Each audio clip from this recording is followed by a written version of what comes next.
Assalamualaikum warahmatullahi wabarakatuh. Alhamdulillahirabbil alamin.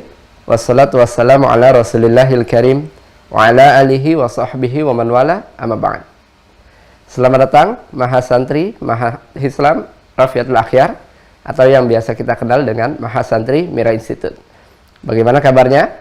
Semoga kita semua selalu dalam lindungan Allah Subhanahu wa taala.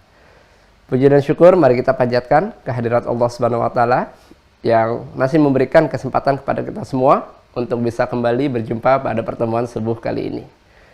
Salawat serta salam juga mari kita curahkan kepada junjungan kita, Nabi besar kita, Nabi Muhammad SAW, yang semoga kita semua termasuk ke dalam golongan umatnya yang mendapatkan syafaatnya di hari kiamat kelak. Amin, amin ya rabbal alamin. Alhamdulillah, sampai dengan subuh kali ini sudah ada 8.637 mahasantri yang tergabung di Mira Institute. Insya Allah kuota masih terbuka sampai dengan 10.000 mahasantri.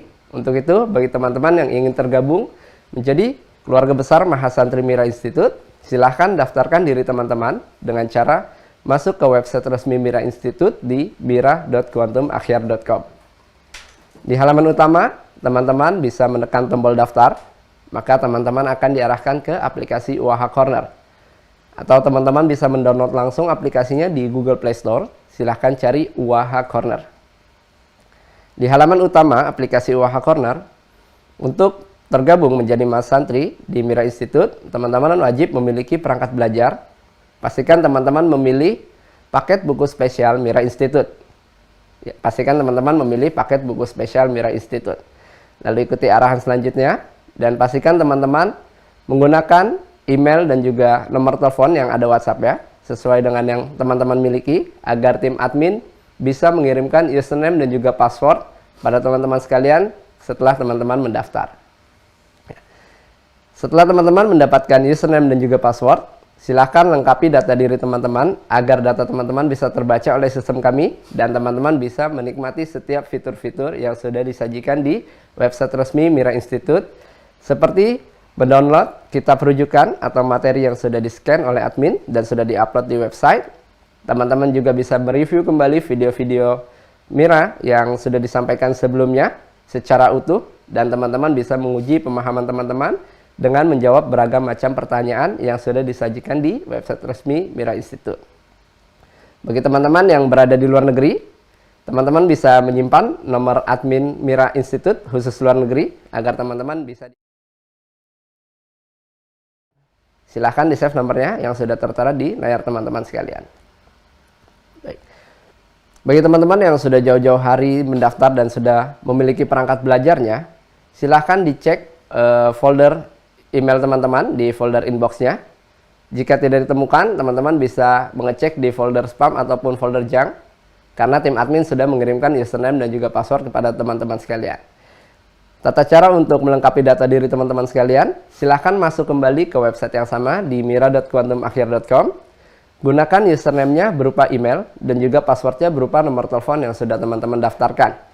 Untuk passwordnya, teman-teman bisa menggunakan dua cara. Yang pertama dengan angka kosong di awalnya, sebagai contoh di 0812 sekian-sekian-sekian. Jika belum berhasil, teman-teman bisa menggunakan angka 62 di awalnya, sebagai contoh di 62812 sekian-sekian-sekian. Ya, itu sesuai dengan nomor telepon yang teman-teman daftarkan di aplikasi UAH Corner. Teman-teman juga bisa menikmati beragam macam fitur yang sudah disajikan di aplikasi UAH Corner. Teman-teman bisa mendapatkan update terbaru seputar kegiatan dakwah Ustadz Dr. Adi Hidayat LCMA. Teman-teman juga bisa mengisi pulsa telepon dan juga bisa mengisi pulsa telepon listrik di aplikasi UAH Corner, dan banyak fitur-fitur yang bisa teman-teman gunakan di aplikasi UAH Corner. Bagi teman-teman yang sudah tergabung menjadi mahasantri di Mira Institute, jangan lupa untuk bergabung di grup resminya yang ada di Facebook dan juga Telegram. Silahkan cari namanya sesuai dengan yang sudah tertera pada layar teman-teman sekalian. Bagi teman-teman yang baru tergabung, silahkan ikuti materinya dari pertama, dari episode 1, episode 2, dan selanjutnya secara bertahap, agar pemahaman teman-teman bisa maksimal dan materi dari pertemuan pertama dan yang lainnya bisa tersambung dan juga terkorelasi antara pertemuan satu dengan yang lainnya. Jangan lupa untuk mengikuti ujian di setiap babnya, agar teman-teman bisa melanjutkan ke bab berikutnya pastikan teman-teman mendapatkan nilai 100 agar teman-teman bisa mendapatkan kesempatan sesi Zoom bersama guru kita Ustadz Dr. Adi Hidayat LCMA. Insya Allah sesaat lagi sesi utama akan segera kita mulai.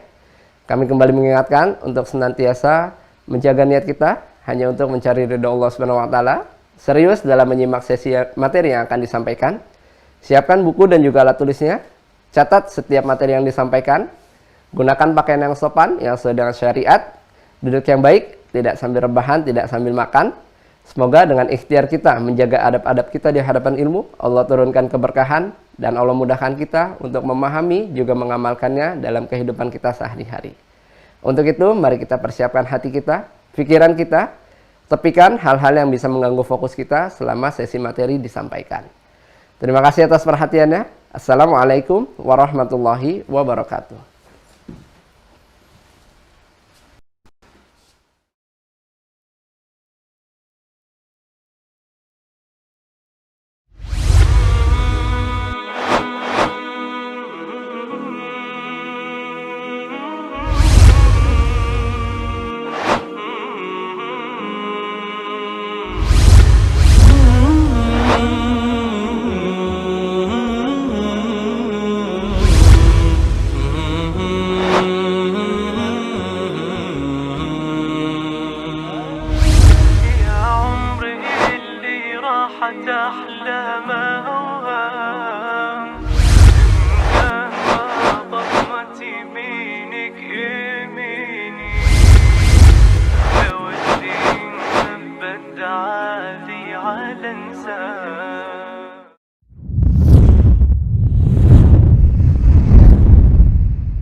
Bismillahirrahmanirrahim. Assalamualaikum warahmatullahi wabarakatuh. Alhamdulillahi rabbil alamin. Wassalatu wassalamu ala rasulillahil karimil amin. Nabiyyina Muhammadin wa ala alihi wa sahbihi ajma'in wa ba'd. Saudara-saudariku, alhamdulillah kita kembali diberikan kesempatan oleh Allah Subhanahu wa taala untuk melanjutkan kajian kita di subuh kali ini waktu Indonesia bagian barat. Dan tentunya menyesuaikan dengan waktu di mana Anda terhubung dengan Ta'lim Mira di kesempatan kali ini. Semoga kita semua diberkahi, dirahmati, dan diridhai oleh Allah Subhanahu wa taala. Kita juga senantiasa bermohon semoga Allah Subhanahu wa taala memberikan kekuatan kepada hamba-hambanya yang berkehidupan sampai detik ini namun belum beriman, agar mereka mampu bersyahadat sebelum wafat dan kembali kepada Allah. Pun demikian, semoga para pelaku maksiat dan boleh jadi kita termasuk di antara mereka itu diberikan kekuatan dan kelembutan dalam jiwa untuk bertobat dan menata hidup lebih baik, hayatan thayyibah, dan semoga kita senantiasa kembali dalam keadaan husnul khatimah insyaallah. Baiklah, kita akan mencoba melanjutkan apa yang telah kita uraikan di pertemuan yang lalu tentang penawar penyakit nifak yang dengan izin Allah semua itu bisa mengentaskan berbagai hal yang mengontaminasi insan beriman atau yang mengaku beriman sehingga terjebak dalam situasi munafik, yang dengan itu diharapkan semoga seluruhnya kembali kepada keadaan yang baik, kemudian juga dapat meniti amal soleh dan berkumpul dalam ridha Allah Subhanahu wa taala. Alhamdulillah, dalam bahasan ini tentu adalah cabang dari subtopik penyakit-penyakit iman yang jadi kewajiban bagi setiap insan beriman untuk menjaga diri, seperti halnya kita menjaga penyakit fisik, seperti halnya kita menjaga penyakit akal. Ini sesungguhnya tingkat logika kita mesti digunakan secara baik ya.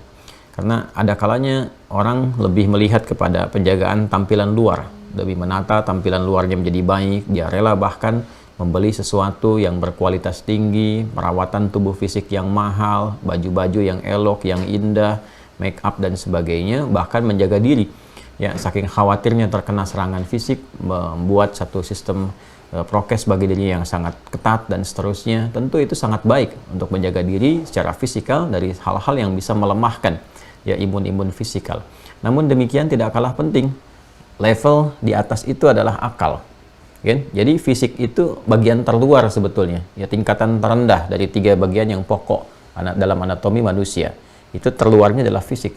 Jadi kalau seseorang begitu luar biasa, fokus dan serius menjaga fisiknya, maka dia harus menaikkan 2 kali lipat untuk penjagaan akalnya.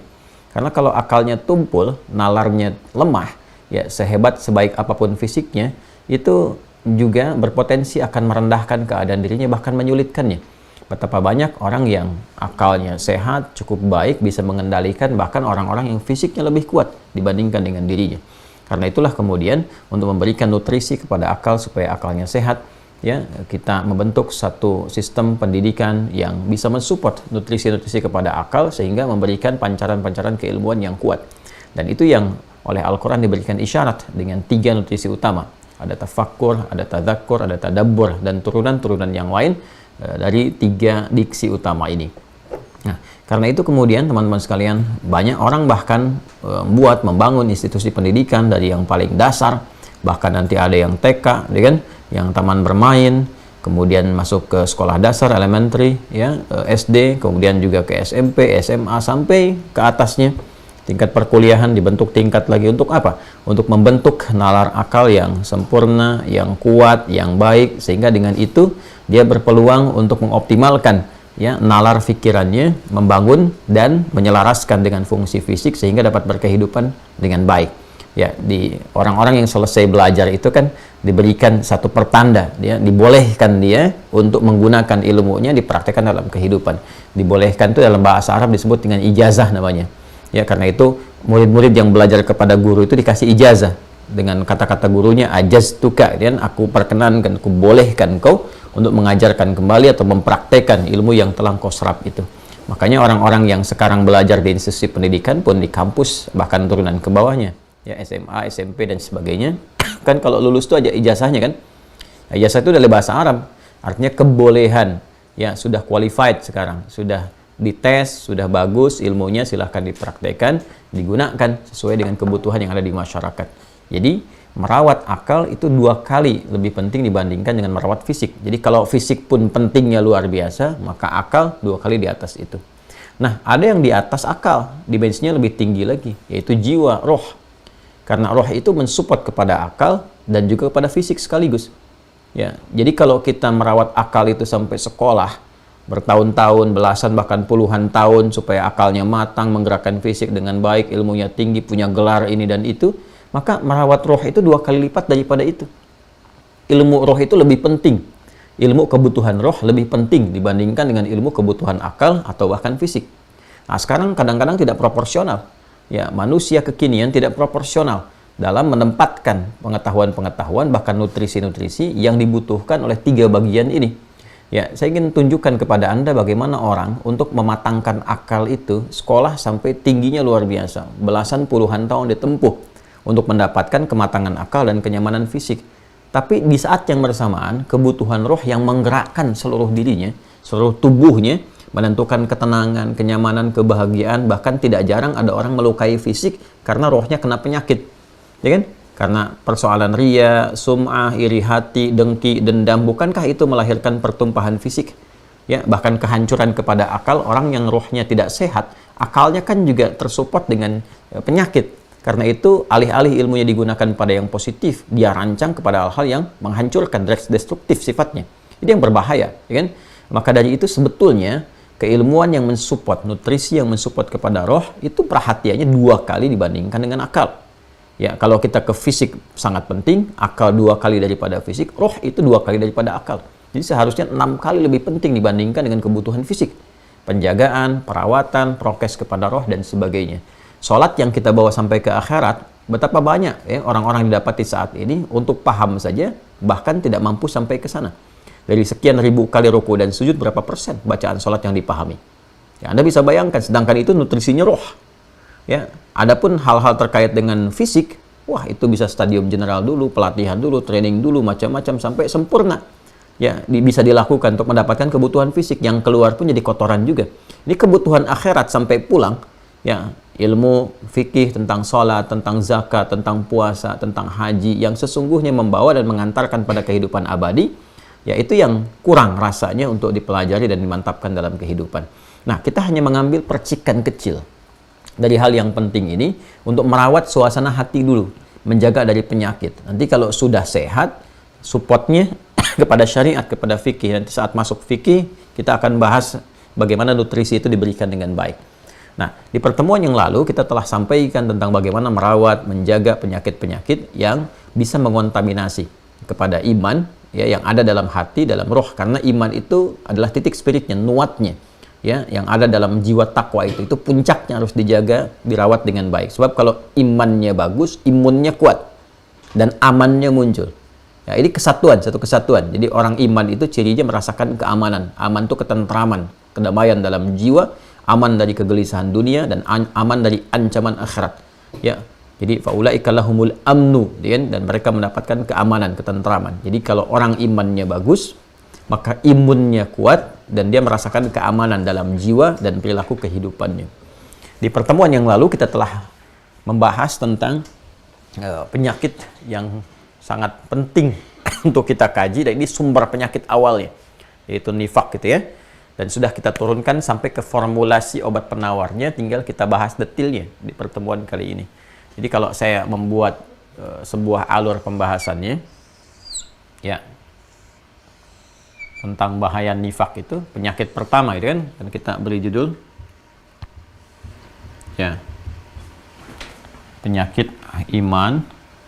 Boleh juga kita tuliskan karena adanya dalam jiwa, dalam qalbu, ya, kita sering sebut hati, tapi bukan hati organ fisikal ya yang dimaksudkan. Bukan hati organ fisikal secara biologis yang dimaksudkan, tidak. Yang dimaksudkan qalbu di sini yaitu pusat spiritual. Ya, organ spiritual dalam diri kita. Ya, penyakit hati atau iman yang pertama yaitu nifak ya.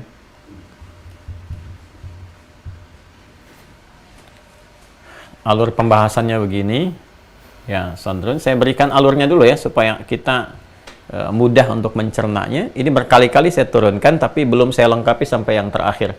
Jadi saya akan berikan cepat.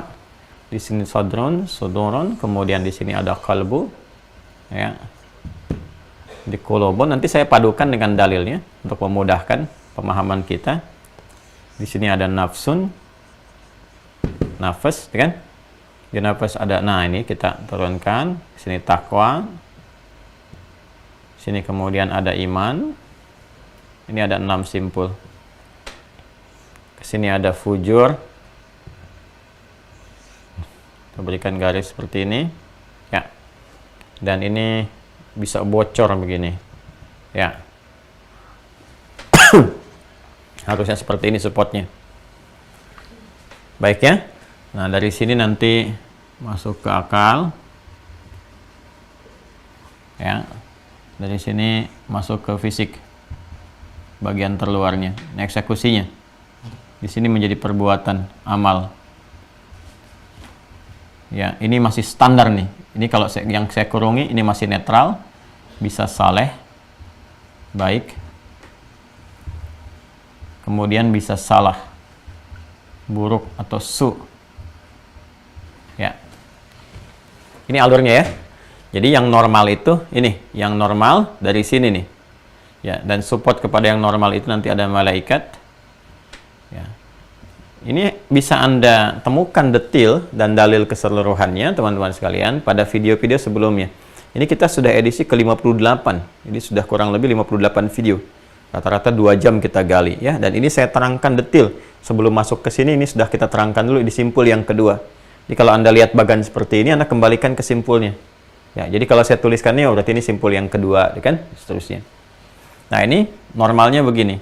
Ini support ke sini, kan mensupport jiwa takwa, karena malaikat juga diciptakan dari materinya takwa, surah 66 ayat yang ke-6. Kemudian dia support ke sini. Nah, ini yang normalnya. Dari nafas ke kalbu, dari kalbu ke sodron, dari sodron ke sini, ke akal diikat di sini. Kemudian diinstruksikan, sifatnya instruktif ini. Ya. Kalau dari sini ke sini data, ya. Diikat jadi informasi. Nah, tembuskan ke sini, nanti baliknya jadi pengetahuan, ke sini instruksi. Ya. Jadi diketahui dari sini, karena itu nanti ada ayat wala taqfu ma laysa laka bihi ilmun, ya kan? Innas sam'a wal basara wal fuada kullu ulaika kana anhu mas'ula. Ya, Quran surah ke-17 ayat 36. Jangan kamu bersikap, bertindak mengikuti sesuatu yang tidak punya dasar ilmu. Ilmu kan masuknya dari data dulu. Kalau dari sini dari fisik, dari telinga, pendengaran, dari penglihatan mata, masuk kan jadi data. Diikat oleh akal jadi informasi, ditembuskan jadi pengetahuan. Jadi kalau sudah lewat fase ini jadi informasi. Ya, info ke sini, balik jadi pengetahuan yang sifatnya instruktif. Ya, jadi diinstruksikan kemudian untuk merespon. Mata merespon, telinga merespon, lisan bicara. Ini kan sepersekian detik, ya kan? Saya melihat tulisan ini alurnya dari pikiran sepersekian detik kan? Itu kuasa Allah, Masya Allah, Tabarakallah, itu kan? Yang telah mencipta kita dengan sangat sempurna untuk mewujudkan misi yang istimewa. Nah, ini gambarannya teman-teman sekalian. Ini yang normal. Ya, sedangkan yang jadi persoalan adalah yang kena penyakit. Ini di sini ada was-was dari peran setan, ya kan? Yang memberikan was-was ke sini, injeknya ke sini, ya, berupa was-was.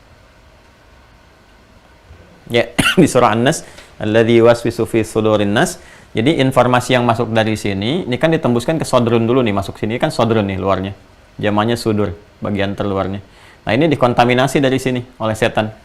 Ya, sehingga ketika masuk ke kolbun jadi bermasalah. Jadi penyakit, ya kan?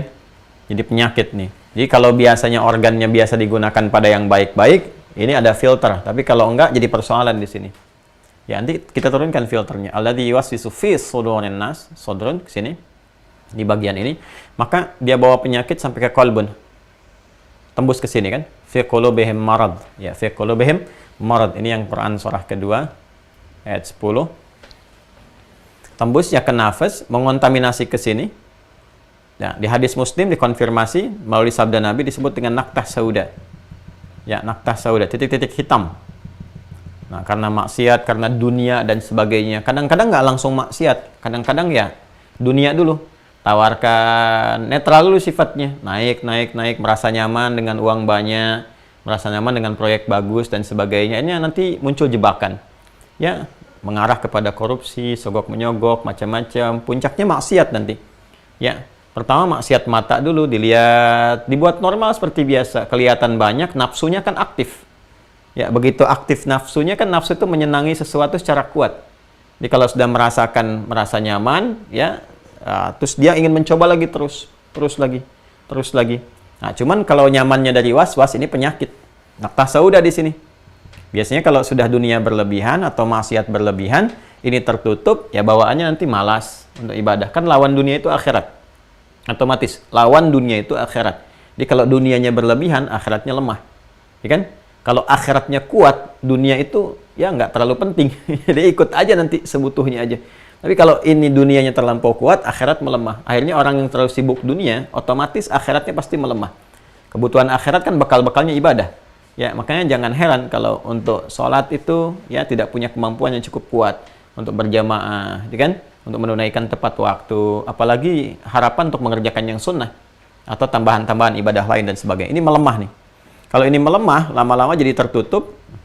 Bahkan ada nanti yang imannya tinggal di lisan, seperti yang kita sampaikan itu. Quran surah ke-49 ayat ke-14, ya kan? Jadi imannya tinggal di lisan, nggak tembus lagi ke sini. Karena nggak tembus, maka ini pun tidak punya ruang, maka dia membuat jalan sendiri ke sini. Karena ini was-was yang masuk dari setan tuh, ini jadi penyakit, balik ke sini, ya ini nggak bisa tembuskan karena nggak ada instruksi, akhirnya ke sini, ke fujur. Nah, fujur membuat sebuah ruang yang disebut dengan nifak nanti, ya nifak. Ini penyakit yang kemudian kelak disebut dengan nifak, melahirkan orang munafik. Ini gambarannya teman-teman sekalian. Nah, kemudian kita juga telah pelajari bahwa kalau ini keluar, maka ini nanti akan masuk ke sini, maka nafasnya yang tadinya harusnya normal di sini, dia mulai memerintahkan. kepada jalur yang salah, karena ini kan kutub negatif. Ya, seperti saya terangkan kemarin, ini yang positif. Ketika keluar ini negatif semua. Ini yang memerintahkan, terus memerintahkan, karena supportnya dari sini. Memerintahkan sesuatu dengan kuat, terus-menerus, sebut dengan ammarah. Ya, sifat dari nafas. Memerintahkan yang buruk, yang salah, karena negatif. Keluar dari sini, terus ke sini. Nah, lahirnya ke sini, ke bawah. Su. Jadinya su. Ini yang dimaksudkan Quran surah ke-12 ayat 53. Ya. Quran surah ke-12 ayat 53. Sudah? Wa ma ubarri'u nafsi innan nafsa la'ammarah. Innan nafsa la'ammaratum bisu. Itu ya. Jadi kalau ininya bocor, ini enggak ada ruangnya, resapannya enggak ada, tertutup, maka balik ke sini. Yang keluar ini, wa ma ubarri'u nafsi innan nafsa, ini la'ammaratum bisu sampai sana. Illa ma rahima rabbi. Nah, maka kalau sudah keluar penyakit nifak ini, maka memunculkan ekspresi-ekspresi yang kemarin kita turunkan. Ini, ya, kalau sudah kena nifak, su-nya bersumber dari nifak. Nah, keluarlah kemudian ekspresi-ekspresi yang sangat mengherankan. Sebutkan di Quran surah ke-4 An-Nisa, dari ayat 140 sampai ancamannya ayat 145. Ya kan? Nah, dari mulai menyoal agamanya sendiri, ya kan? Puncaknya kan itu, mengingkari ketentuan dalam agamanya sendiri. Dia mengatakan muslim, bahkan mengatakan saya sama-sama beriman, tapi saat yang bersamaan dia mengingkari ayat-ayat dalam Al-Quran. Dia juga berusaha manipulasi ayat-ayat, memotong, menampilkan sesuai nafsunya, mengolok-ngolok, istihza, itu kan yang ayat 140. Ya, kemudian tanda-tanda dari keseharian saat ibadahnya, ini kan iman supportnya ibadah nanti, cara penguatannya. Maka di ayat 142 kelihatan yang terkontaminasi dengan nifak ini, yang disebut dengan munafik. Munafik. Nah, itu kan? Nanti ibadahnya mulai melemah. Ya, innal munafiqina yukhadi'una Allah fa huwa khadi'uhum wa idza qamu ila sholati qamu kusala. Ya kan? Salatnya sudah mulai malas-malasan, zikirnya sedikit, wala yadhkurunallaha illa qalila. Yang sedikit pun tujuannya untuk mensupport ininya, su-nya. Ya, jadi hanya untuk dunianya, maksiatnya dan sebagainya. Dan bahkan yang paling menarik di penghujung ayat 140 di Quran surah 4, itu malah sekutunya dengan orang-orang yang tidak beriman. Ya, makanya Allah katakan di situ, Allah firmankan, innallaha jami'ul munafiqina wal kafirina fi jahannama jami'a. Jadi jangan heran kalau ada orang-orang yang kena nifak, kemudian menjadi munafik, dia mengatakan saya beriman juga kok, saya muslim juga kok, tapi dia lebih membela kepada orang-orang yang tidak beriman, bersekutu dengan mereka, ya kan? Sementara menjelek-jelekan agama sendiri, apa yang kemudian dia klaim sebagai dia beriman, dia berislam dan sebagainya. Nanti isyaratnya banyak tentang itu. Turunan dari sini tuh pecahannya banyak sekali detailnya. Ya, nanti ada di Quran surah ke-2 Al-Baqarah dari ayat 14, kan? Kemudian dikuatkan lagi di Quran surah kedua ayat 76, ya. Wa idza laqul ladzina amanu qalu amanna wa idza khalau ila syayatinihim qalu inna ma'akum innama nahnu mustahzi'un. Ya, jadi kita cuma ngolok-ngolok aja kok sama mereka. Jadi datang tuh, bisa datang ke tempat kumpulan yang belum beriman atau ke tempat agama mereka dan sebagainya, tapi hanya untuk ngolok-ngolok orang beriman. Menjelek-jelekkan agamanya sendiri. Nah, ini kena penyakit ini ciri kena penyakit. Itu Al-Quran ya yang menyampaikan. Jadi kalau ada tanda-tanda seperti itu, ini sedang kena penyakit yang harus kita bantu untuk sembuh. Ya, harus dikarantina itu. Makanya di ayat 140 itu dikarantina. Fala taq'udu ma'hum, itu karantina tuh, itu penyakit menular. Jadi kalau difasilitasi, didengar, ya dibikin seminar, stadium general, webinar, bikin Zoom hanya untuk mendengar seperti itu menular, penyakit menular. Jelas sekali ayatnya mengatakan, innakum idzam mithluhum. Kalau kamu simak, kamu ikutin, lama-lama seperti itu nanti jalannya, kena penyakit juga. Jadi ini menunjukkan bahwa nifak itu menular. Awas. Ini menular. Ya. Ini Masya Allah kalau kita keluarkan ayatnya, sebenarnya ini ya, ini ketemu semua tuh. Dan itu nyata. Nyata pasti akan ditemukan. Ya, innakum idzam mithluhum innallaha jami'ul munafiqin wal kafirin, karena mereka berkongsinya, bersekutunya dengan orang-orang yang memang tidak beriman atau belum beriman dalam kehidupan dunia itu, ya, dan punya rasa kepada insan beriman. Atau yang paling menarik, kafirun itu kan itu sifatnya masih netral itu, ya, secara umumnya. Netral itu dalam pengertian dia belum beriman tapi juga tidak menyakiti. Kalau menyakiti nanti kufar, ya, kufar. Tapi walaupun tidak menyakiti, sifat kafirun itu senang kali kadang-kadang suka ngajak. menyerang tidak, menzalimi tidak, tapi ngajak-ngajak iya, ada unsur itunya. Makanya di surah Al-Kafirun itu kan turun karena sifat-sifat yang suka ngajak. Menyakiti tidak, tapi ngajak-ngajak ya, supaya keluar dari keyakinan-keyakinan itu dengan macam-macam caranya. Ya Muhammad SAW, kita tidak usah berselisih, nggak usah perang, kan? Ya sudah, kita kolaborasi saja. Malam ini kami nyembah Tuhan engkau nyembah Tuhan kami besok-besok, gitu. Seperti itu. Jadi sifatnya bisa ngajak-ngajak walaupun tidak langsung menyerang dan sebagainya. Makanya kita diminta oleh Allah berlindung ya dari hal semacam itu, karena kadang-kadang ya boleh jadi nggak secara fisikal, tapi dengan harta, dengan kedudukan, dengan kata-kata manis, rayuan dan sebagainya, itu bagi orang yang lemah bisa meluluhkan. Karena itu di ujung surah Al-Baqarah ya surah kedua ayat 286 kita memohon perlindungan dari sifat seperti itu, fansurna 'alal qaumil kafirin. Ya, tapi kalau sudah ekstrim sifatnya, menyerang baik dengan lisan, dengan fisik dan sebagainya, itu berubah jadi kufar nanti, kufar. Jadi ingat ya, yang pernah saya terangkan dulu, ada kafar, jamaknya kafaru, itu menunjuk pada perbuatan yang menyimpang kontra iman. Ya, jadi dia mengaku muslim boleh jadi, atau bahkan tidak beriman sama sekali juga, ya dia tidak sholat. Ya, ada yang mengaku muslim tapi nggak mau sholat. Itu perbuatannya disebut kafar, diserupakan dengan orang yang belum beriman, karena nggak ada iman sama sekali. Ya, atau misalnya seharusnya sudah wajib zakat, dia nggak berzakat, padahal dia mengaku muslim. Karena itu ketika Allah menyindir harta yang dia dapatkan, sudah wajib untuk disyukuri, dia nggak syukuri, disebut kafar. Ya, perbuatannya. Di Quran surah ke-7 itu, ayat ke-14, Quran surah, kembali surah 14, suka ketukar. Surah 14 ayat 7. Quran surah Ibrahim, kalau 7 Al-A'raf. Surah ke-14, Ibrahim ayat ke-7. Wa idh ta'adzana rabbukum la in syakartum la azidannakum wa la in kafartum. In kafar, menggunakan kafar di situ. Dan jika engkau ya tidak menunaikannya, berpaling, menutup diri, tidak mengerjakan itu, dan dia masih mengaku ya Islam dan seterusnya tapi tidak mengerjakan, inna adzabi lasyadid, maka diancam dengan hukuman. Ya, nah ini gambarannya. Kalau sudah menyakiti, menzalimi, tindakan ekstrim, kufar namanya. Maka di situ nanti ada tindakan tegas terukur proporsional.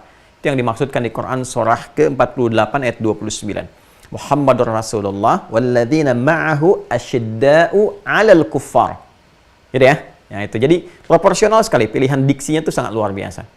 Nah, kembali ke sini di ayat 140 itu menggunakan innallaha jami'ul munafiqin wal kafirin. Jadi memang karakteristiknya teman-teman sekalian, ini sangat berbahaya. Jadi bisa akrab dengan yang belum beriman, tapi menariknya ketika menggunakan kata kafirin, di situ sebetulnya orang-orang yang belum beriman yang ada di situ boleh jadi ya pandangannya tuh tidak mungkin negatif juga kepada Islam. Karena belum kenal Islam juga, kan tidak menyakiti. Cuman merasa yakin dengan apa yang dianut, kadang pengen ngajak. Cuman celakanya datang orang-orang seperti ini. Ya, mungkin ke tempat mereka, gabung dengan komunitas yang malah menjelek-jelekan orang Islam sendiri. Ya, atau membuat versi cabang agama sendiri gitu kan. Ya, versi cabang pemahamannya. Harusnya begini, begitu, tuh kreasinya aja. Aja ngutak-ngatik ayat Quran dan sebagainya, ini bahaya. Ya, yukfaru biha wa yustahza'u biha. Kadang dia ingkari, kadang dia kemas, kadang dia manipulasi, dan puncaknya mengolok-olok pada yang komitmen pada kebaikan dalam agamanya. Ini yang bahaya ini. Dan ini menular. Innakum idzam mithluhum. Kalau disimak, difasilitasi bisa menular. Ya, nah ini gambaran-gambaran ayatnya. Wa idza khalau ila syayatinihim, ini menunjukkan bahwa dia terkontaminasi oleh waswas setan. Wa idza khalau ila syayatinihim, mengikuti bisikan-bisikan gini. Ya, nah, kumpul lagi nanti dengan teman-teman yang serupa, ayat 76-nya. Wa idza khala ba'dhum ila ba'din. Ya, ini gambarannya ini. Ah, jadi ini kalau sudah terinfeksi ini berbahaya, ya kan? Tapi saat yang bersamaan itulah sifat adilnya Allah, rahimnya Allah, rahmatnya Allah mendorong ini semua pun masih punya kesempatan yang sama untuk bisa sembuh, untuk bisa baik, bergabung dengan orang-orang yang sehat, yang baik yang lainnya, yang dengan itu berkesempatan mendapatkan rahmat Allah. Fa bi ayyi ala'i rabbikuma tukadziban. Pada puncak ini pun kan Allah Subhanahu wa taala masih memberikan jalan untuk kembali, ya kan? Untuk balik sampai ke tingkat paling akhir, sampai nyawanya di kerongkongan, sudah selesai semuanya, maka setelah itu maka hisab akan berjalan dengan sempurna. Nah, ini gambaran tentang ini teman-teman sekalian, itu miniasinya saya terangkan kemarin sudah ada, bahkan ke contohnya. Ya, di masa Nabi sallallahu alaihi wasallam mulai berkehidupan di Yathrib yang kemarin telah saya tuntaskan. Ya, saya sempat menyebutkan kemarin yang Quran surah ke-9 At-Taubah itu yang ayat 101, saya berikan gambarannya. Ya. Wa mimman haulahu minal a'rabi munafiqun. Dan orang-orang yang tinggal di sekitaran Nabi sallallahu alaihi wasallam itu saat berada di Yathrib, di Al-Madinah Al-Munawwarah, ada kalangan munafiknya. Ya. Wa min ahlil Madinati maradu 'alan nifaq, bahkan ada yang munafik akut.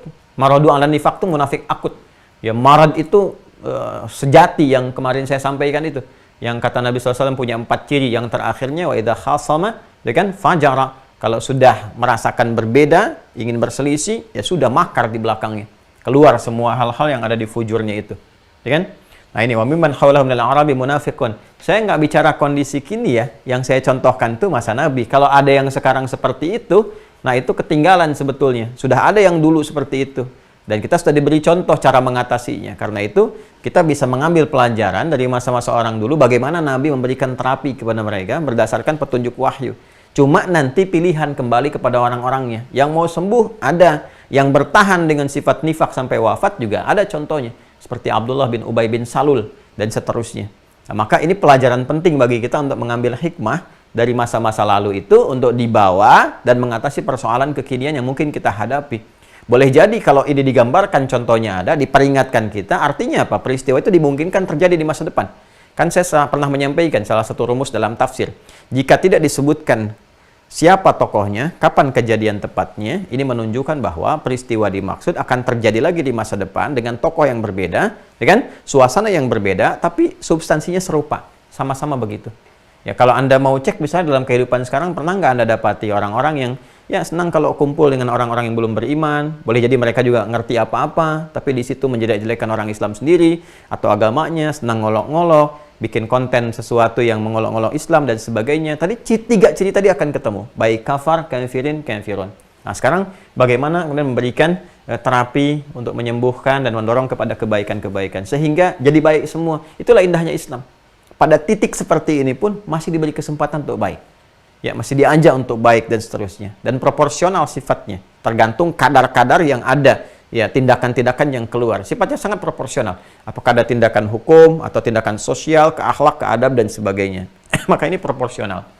Ini gambarannya teman-teman sekalian.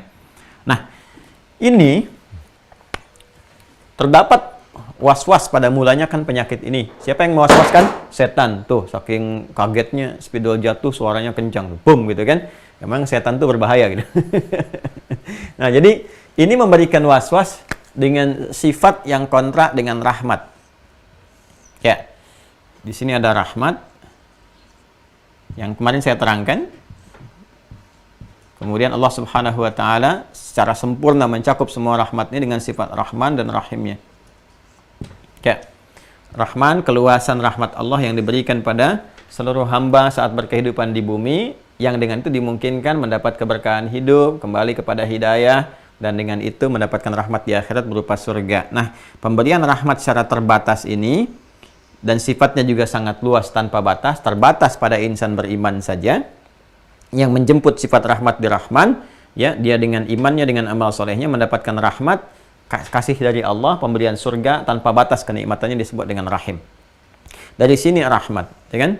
Nah, ketika mendapatkan Rahim, karena berimannya, dan amal solehnya, maka dimungkinkan mendapatkan keberkahan Allah di dunia dan rahmat di akhirat berupa jannah, surga. Sedangkan misi setan itu tidak menginginkan itu semua terjadi. Bahkan dia terusir dari rahmat Allah. Ya, rahmat yang sifatnya sangat eksklusif, terbatas, berpotensi ke surga. Jadi terusir dari rahimnya Allah.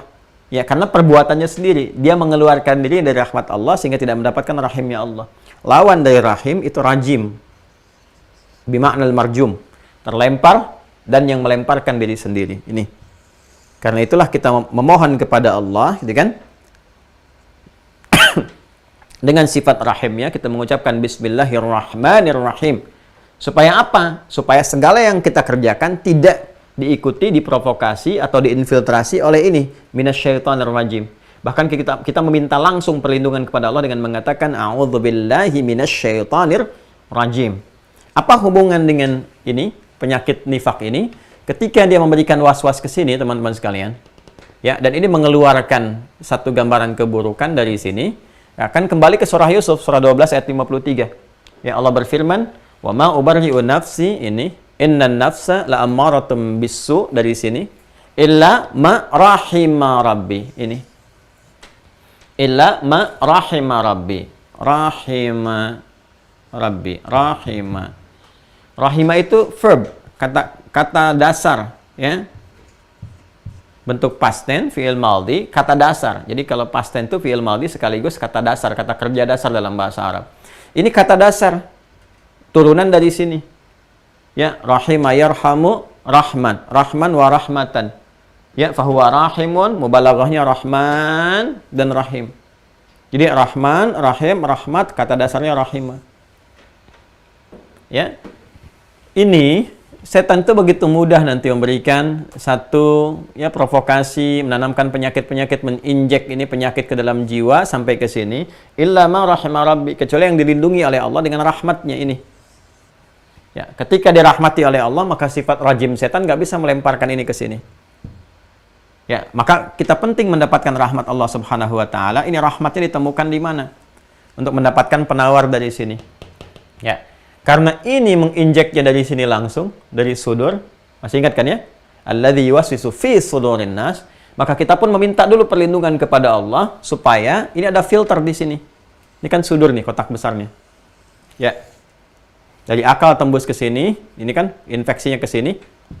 Menginjekkan penyakit ke sini dari was-was setan. Saya turunkan yang ini, saya pindahkan ke sini supaya mudah. Ya kan? Memberikan was-was. Sini, ke sudur. Ini sudur, nih, ya kan?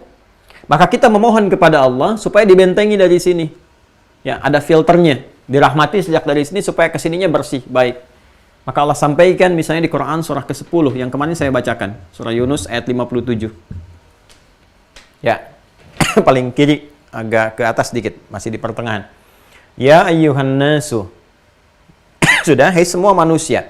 Jadi kesempatan untuk memperbaiki jiwa itu diberikan oleh Allah kepada semua manusia. Ya, karena itu setiap hamba itu mendapatkan peluang menjadi baik, untuk mendapatkan hidayah. Sinyalnya diberikan. Cuman hambanya mau nggak ya mengejar area-area yang menguatkan sinyal itu. Gambarannya kan begitu. Di surah Al-Ankabut tuh ayat yang terakhir, walladzina jahadu fina lanahdiyannahum subulana. Kalau mau mereka mengejar sinyal-sinyal hidayah, kalau Anda mau telepon nggak ada sinyal kan Anda keluar dulu cari kan? Cari sinyal. Nah, demikian hidayah juga begitu. Kalau di tempat pekerjaan Anda ada yang belum mendekatkan diri kepada Allah, cari tempat lain yang bisa ke masjid, bisa sholat dengan nyaman, ketemu orang-orang soleh. Kalau bertetangganya nggak menjadikan Anda dekat dengan Allah, cari tempat lain yang lebih baik, ya kan? Berusaha. Itu mencari sinyal. Walladzina jahadu fina lanahdiyannahum subulana. Kadang lewat pandangan, lewat pendengaran, ya. Ya kadang-kadang lewat tayangan-tayangan. Kok tiba-tiba muncul di beranda tentang tausiah. Kok senafas selaras dengan kebutuhan kita, kayaknya sama dengan masalah kita, itu kan hidayah namanya. Begitu Anda kejar, dapat sesuatu. Ya kan? Ya ayyuhan nasu, tanpa kecuali. Hei seluruh manusia tanpa kecuali. Qad ja'atkum mau'idhatum mir rabbikum. Ya, sungguh telah datang keterangan, ya, nasihat-nasihat. Nah, Allah kasih nasihat mau'idhah. Ya, nasihatnya kan lewat firman, karena mir rabbikum, ya, dari Rabbu, tentunya berupa firman. Ya, mau'idhah langsung dari Allah. Anda itu dengar mau'idhah hasanah dari ustadz aja merasa nyaman. Ustadz fulan, enak. Sekarang Allah langsung yang berikan. Sedangkan keterangan-keterangan firman-firman terkumpul di mana? Di Al-Quran. Maka harus kita lacak di Al-Quran. Wa syifa'ul lima fis sudur. Awas, hati-hati tuh. Wa syifa'ul lima fis sudur. Ya, ini dan ini bisa menjadi sifat, filter tuh, obat, penawar. Lima fis sudur, bagi apa yang di dalam sudur ini. Jadi setan, dia punya peran alladzi yuwaswisu fi sudurin nas. Allah nggak akan membiarkan. Ya, Allah langsung berikan filter kalau ada yang mau menggunakan. Ya ayuhan nas, semua manusia tanpa kecuali, qad ja'atkum mau'idhatum mir rabbikum, telah datang kepada kalian dengan nasihat-nasihat, arahan-arahan, pedoman-pedoman, bimbingan-bimbingan langsung dari Rabbmu. Kita ingin mencari di mana ya Allah? Ya di Al-Qur'an. Firman Allah kan terkumpul semua di Al-Qur'an. Temukan di situ. Ya kan? Wa syifa'ul lima fis sudur. Dan ini kalau Anda bisa gunakan dengan baik yang ada di sini, ini bisa menjadi filter pertama. Jadi bukan hanya mengobati yang di sini, mencegah sebelum datang ke sini. Bukankah Anda mengatakan mencegah lebih baik daripada mengobati? Ya kan? Ya, wa huda wa rahmatul lil mu'minin, rahmat. Dan di dalam ini bukan hanya ada mau'izah berbentuk syifa. Jadi syifa, kemudian hudan sudah kita bahas, rahmat ini. Ini dia teman-teman sekalian. Jadi di sini ada rahmat, otomatis kalau rahmat kan lawannya ini. Jadi Kalau kita benar-benar mendekat kepada Al-Quran dengan baik, mengeluarkan formulasinya untuk mengentaskan ini semua, satu kita punya filter di sini. Air kalau ada filternya kan nggak keruh. Ya kan? Iman juga begitu, kalau ada filternya nggak akan keruh. Kalau sudah masuk ke sini, jadi hudan, jadi petunjuk yang baik, masuknya ke sini. Kalau terkontaminasi di sini, dapat rahmat, diperbaiki di sini. Kan? Lil mu'minin, bagi orang yang punya iman. Kemarin sudah saya terangkan, al-mu'minin. Ya, lil mu'minin. Ya, jadi jar.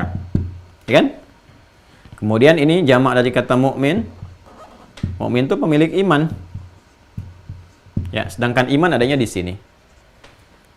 Nah, jadi jelas semua ayatnya. Nah, sekarang kita pengen cari kan, sampai kita temukan yang 4 kemarin, ya kan? Ketika kita pengen dapatkan ini semua, teman-teman sekalian, adanya di Quran. Maka dikuatkan dulu oleh Allah, ya, Subhanahu wa taala untuk menguatkan ini, maka diberikan takkid. Ya, ada di Quran surah ke-17 itu, ayat 82. Kemarin kita kesini dulu kan? Wa nunazzilu minal Qur'an. Dari mana taunya mau'izah itu Quran? Itu nanti ditafsirkan di sana. Ya, tadi kan di ayat ini ya ayuhan nasu qad ja'atkum mau'izatum mir rabbikum. Ini kan mau'izah. Ya. Dari mana bisa tahu yang dimaksud mau'izah ini Al-Qur'an? Ya, secara nalar logika sih kita pahami udah pasti Quran. Karena kan nasihat dari Allah, bimbingan, pedoman dari Allah, ya di mana lagi ditemukan selain dari firman-Nya di Al-Qur'an. Tapi supaya nggak ada kesan tebak-menebak, ya, hanya pendapat dan sebagainya, kita turunkan dalilnya. Maka di sini dikuatkan. Wa nunazzilu minal Qur'ani, nah, ma huwa syifaa'un, ini, wa rahmatun lil mu'minin. Ini. Sama kan ujung ayatnya kan? Ma huwa syifaa'un wa rahmatun lil mu'minin. Dan kami turunkan dari Al-Qur'an itu yang kemarin kita bahas, ma huwa syifa', syifanya ketemu, ya kan? Wa rahmatun, rahmatnya ada, lil mu'minin, sama. Terus hudannya ada di mana? Di Al-Baqarah ayat 185. Ya. Bahkan Quran surah kedua ayat 185 yang langsung menyebutkan Qur'annya. Syahrul Ramadan alladzi unzila fihi al-Qur'an hudan linnas. Hudan. Ini kan ya ayuhan nas. Quran surah 10 ayat 57 kan ya ayuhan nas. Ya, oleh Allah diterangkan lagi langsung. Syahrul Ramadan alladzi unzila fihi al-Qur'an hudan linnas. Jelas ya? Jadi hudannya ketemu, syifanya ketemu, rahmatnya ketemu. Intinya apa? Penawar untuk ini adanya di Al-Qur'an. Syifanya ada di Al-Quran. Ini kaitan ini ya, lajur pembahasannya gitu. Jalurnya seperti ini, membahasnya begini, korelasinya bertemu di sini. Jadi nggak ada yang nggak sesuai dalam Al-Quran. Ini yang kemarin saya sampaikan antara siyak, sibak, dan lihak. Apa yang kita bahas, korelasi dengan sebelum dan setelahnya di ayat. Itulah keistimewaan Al-Quran. Ya. Ini udah ketemu dari sini. Berarti kita akan temukan syifa, ya kan? Baik dari filternya juga penawarnya. Dan rahmat. Serta petunjuk nanti untuk memperbaiki hudannya. Udah ada semua. Ya. Nanti kan untuk apa ini semuanya? Untuk ini kan? Jadi kalau kita mau lengkapi lagi teman-teman, kalau ini benar menggunakan ini semua, syifanya benar, rahmat benar, hudan benar, ini akan baik lagi nih. Kalau ini sudah baik, iman support kepada takwa, ya kan? Takwanya makin bagus. Takwa itu kan nanti latihannya lewat amalan, amal ibadah lewat syariat itu. Ya kan? Ujungnya nanti apa? Kebahagiaan, kenyamanan, ketentraman kan? Kalau mau kita gali lebih jauh, teman-teman sekalian, ini orang-orang yang bisa memaksimalkan takwa sehingga takwa melekat pada dirinya disebut dengan taqi namanya, tunggalnya. Taqiyun. Taqi wa kana taqiyya. Ya Allah menyifati Nabi Yahya alaihissalam di Al-Qur'an itu, kan?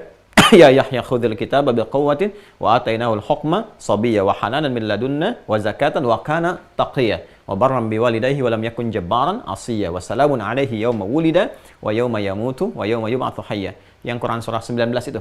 Ya, Maryam ayat 12 sampai ayat 15 itu. Nah, ini taqi jamaknya apa? Jamaknya muttaqun. Taqun. Kalau ingin sama-sama dinasabkan dengan ini lil mu'minin, ini mu'minin, wah ini muttaqin. Supaya ada kebersamaan. Jamak yang serupa. Nah, kapan bisa jadi muttaqin? Kalau ini terus disupport, imannya naik. Setelah formulanya dapat, sembuh, ini naik terus nih, iman. Ya, kalau baru didapatkan kan kata kerja yang bentuknya kata kerja asal kan? Ya, kata kerja asal amana.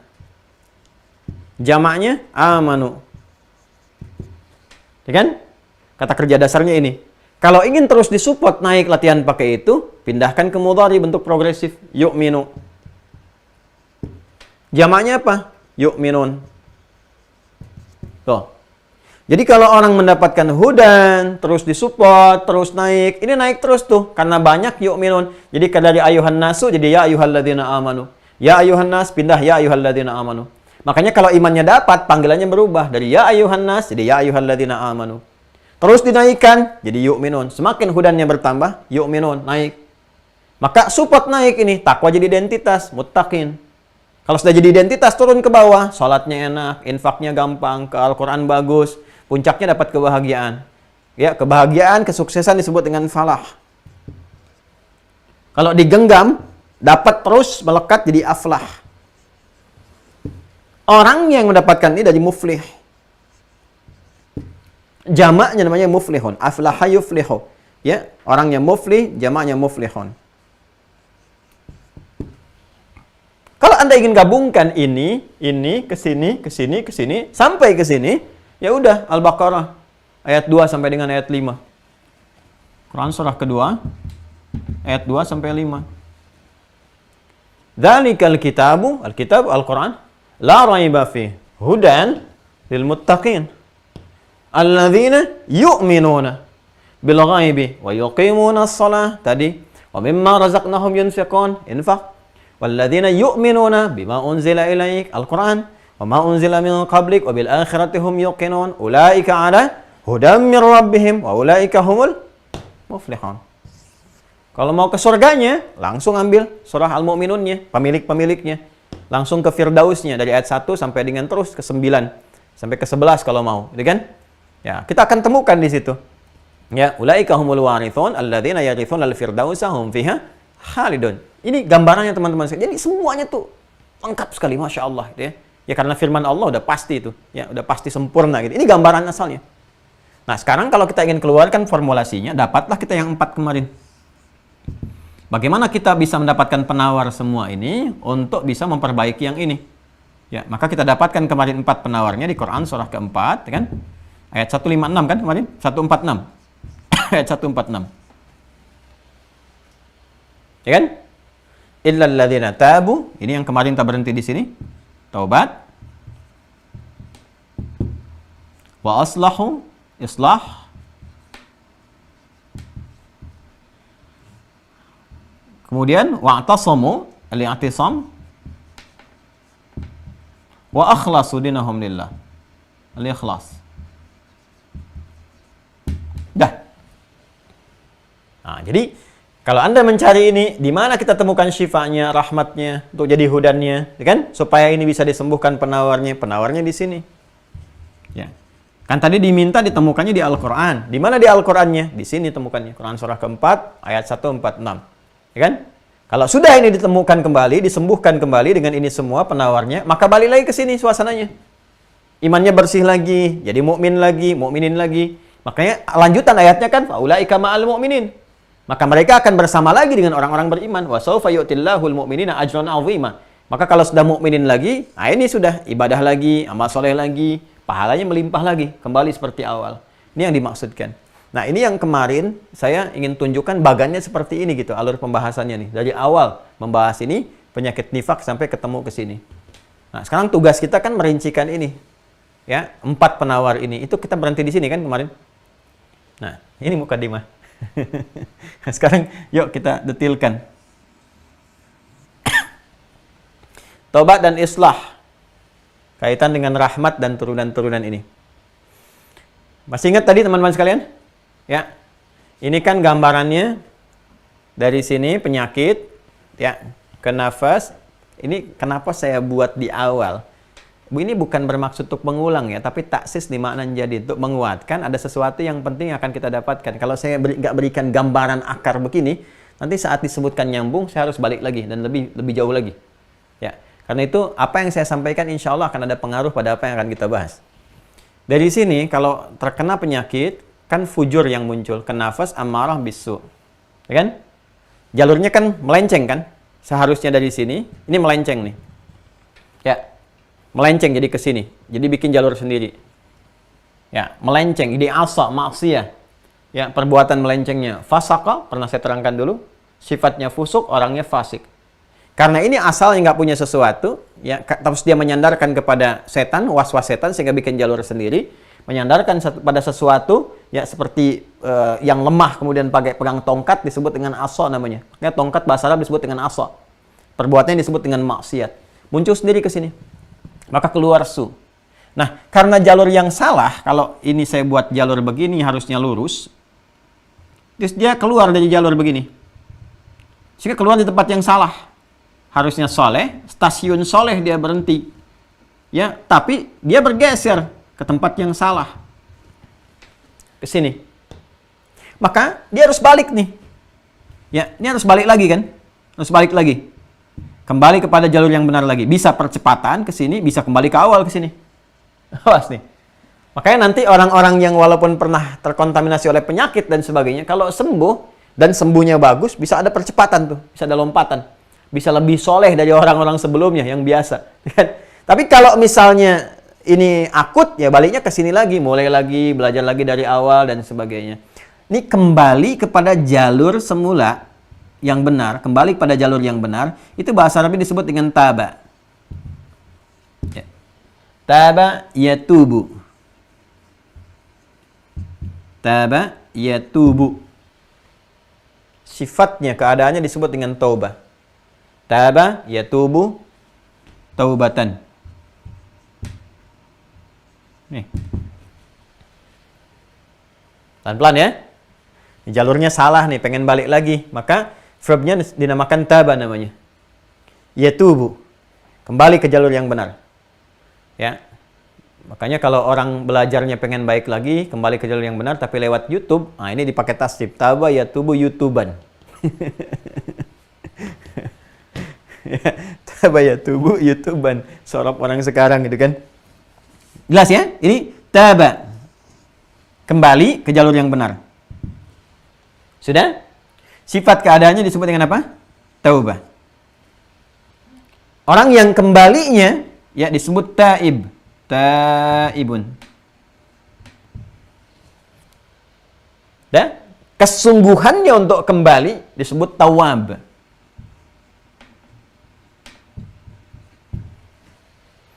Tawab. Pelan-pelan. Dan Masya Allah, Allahu Akbar gitu kan. Ketika Allah menerima orang-orang kembali ini dan bahkan memberi petunjuk untuk kembali, untuk balik. Itu sifatnya pun disamakan dengan seluruh diksi-diksi ini. Ya. Allah menerima tobatnya, Allah yatubu alaihi. Kemudian apalagi misalnya sifat Allah yang menerima orang yang sungguh-sungguh disamakan sifatnya dengan tawwab. Ya. Bukan menyamakan keadaan Allah, tidak. Walaisa kamitslihi syai'. Enggak ada yang serupa dengan Allah Subhanahu wa taala. Allah ingin memberikan gambaran seperti engkau sungguh-sungguh begitu, seperti aku itulah serius merespon sesuai dengan kesungguhanmu. Bahkan lebih daripada itu. Ya, engkau merangkak dalam hadis qudsi kan, dia kan menjemput dengan berjalan. Dia berjalan, berlari. Maksudnya apa? Allah tuh lebih serius lagi. Ya, lebih sungguh-sungguh lagi karena cinta Allah tuh begitu dalam kepada hamba. Jadi kalau ada hambanya sedikit mengoptimalkan sesuatu untuk ibadah, Allah jemput dengan luar biasa. Ya, ini sifatnya, sifat ketuhanan yang begitu dahsyat dalam memberikan perhatian kepada hambanya. Itu gambarannya, ya. Nah, jadi ini teman-teman sekalian bahwa sesungguhnya ini yang seringkali saya utarakan mengutip pernyataan ulama di masa lalu, ya, bahwa Allah itu sangat mencintai pelaku maksiat yang taubat. Ya, Allah sangat mencintai pelaku maksiat, orang salah yang mau tobat dibandingkan orang soleh yang tidak pernah merasa salah. Jelas ya? Nah, jadi ketika ini kembali pun kita dapatkan apa? Rahmat didapatkan lagi, rahim tuh lewat rahimnya. Disatukan dengan tawwab, sering kita dapatkan kan? Innallahu wat tawwabur rahim, tawwabur rahim, tawwabur rahim. Ini menerima orang yang mau sungguh-sungguh kembali kepada jalan yang benar. Nah, sekarang jadi formulasinya sudah ketemu nih sekarang ya. Taubat itu apa? Ini taubat itu kembali kepada jalan yang benar, ya. Setelah tersesat di jalan, ini salah, ada penyakit, balik lagi untuk memperbaiki lagi. Nah, sekarang bagaimana caranya ini? Ya, cara untuk bertaubat itu. Maka di sini kemudian dimotivasi dulu oleh Al-Quran. Ya, sebelum diberikan caranya, didorong dulu, diingatkan dulu. Maka muncul Quran surah keempat, ya kan ini sama-sama di Quran surah keempat. Ya, penawarnya, maka diingatkan dulu di Quran surah keempat, An-Nisa, ayat 17 sampai 18. Masih ingat jalur ini? Nih, lihat ya apa yang saya tunjukkan. Fujur, ammarah, su kan sampai ke sini. Jadi kalau sudah salah, ini bisa dilihatnya di sini nih. Apakah imannya, hatinya berpenyakit, kalbunya kena nifak, bisa dilihatnya di sini. Ya, yang di Quran surah 4 ayat 140 itu. Istihza, mengolok-ngolok, ya, anti agama, mengaku muslim tapi bermasalah dan sebagainya. Ini su namanya. Ya, maka di sini dimotivasi dulu di Quran surah keempat ayat 17. Kita mulai dengan 17. Innamat taubatu. Taubat. Adallahi. Sungguh, taubat yang dibenarkan, diterima oleh Allah itu. Jadi kalau ada orang melakukan perbuatan yang salah ini, su kan di sini. Su. Dimotivasi itu untuk balik, taubat, mau taubat. Ya, diberikan motivasi, innamat taubatu 'alallah. Sungguh taubat yang benar yang diterima oleh Allah Subhanahu wa taala. Taubat yang seperti apa? Lilladzina ya'maluna su'a bijahalatin. Nih, sini. Adalah taubat bagi orang-orang yang pernah salah jalan nih. Ya, salah jalan. Su'a bijahalatin karena perbuatan jahalahnya. Jahalah itu kan lawan daripada ilmu. Ilmu ikatannya akal kan? Sudah saya sampaikan. Salah info dari sininya. Karena penyakit itu masuk ke sudur. Ya, alih-alih yang benar jadi salah olah bijahalah. Ya, atau sudah tahu benar, ini itu benar. Ya, tapi dilanggar juga. Udah tahu salah dikerjain juga. Itu jahalah namanya. Tsumma yatubuna min qarib. Nih, ada yatubu. Ya, ini motivasi pertama dari Al-Qur'an. Faulaika yatubullahu alaihim. Tuh, kan tadi saya katakan apa? Ya, hamba yang seserius mungkin mau menuju Allah, yatubun, jamak kan dari kata yatubu kan jamaknya yatubun. Innamat taubatu, taubatnya ketemu. Adallahi, Allah yang menerima. Lilladzina ya'maluna su'a, su' bijahalatin, thumma yatubuna min qarib. Yatubun, jamak karena hamba kan banyak. Faulaika yatubullahu alaihim. Perhatikan bagaimana hamba serius menuju Allah, seketika Allah merespon dengan lebih baik dibandingkan dengan apa yang hamba tujukan kepadanya. Ini, faulaika yatubullahu alaihim. Ya. Ini indah sekali, teman-teman sekalian.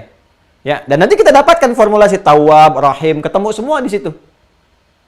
Ya, ini bagian pertama. Nah, apa motivasi yang Allah sampaikan di sini? Ya, kalau engkau pernah berbuat salah, bahkan kena penyakit nifak, terbawa-bawa suasana lingkungan, ya nggak akan jauh lah dari dua hal. Kalau nggak dunia, maksiat.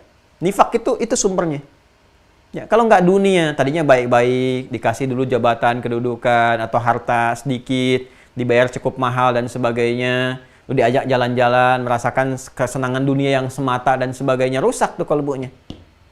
Ya, karena rusak keluar ini dan itu. Tapi ketika Allah menyampaikan ini, sudah pasti karena masih ada fitrah dalam jiwa.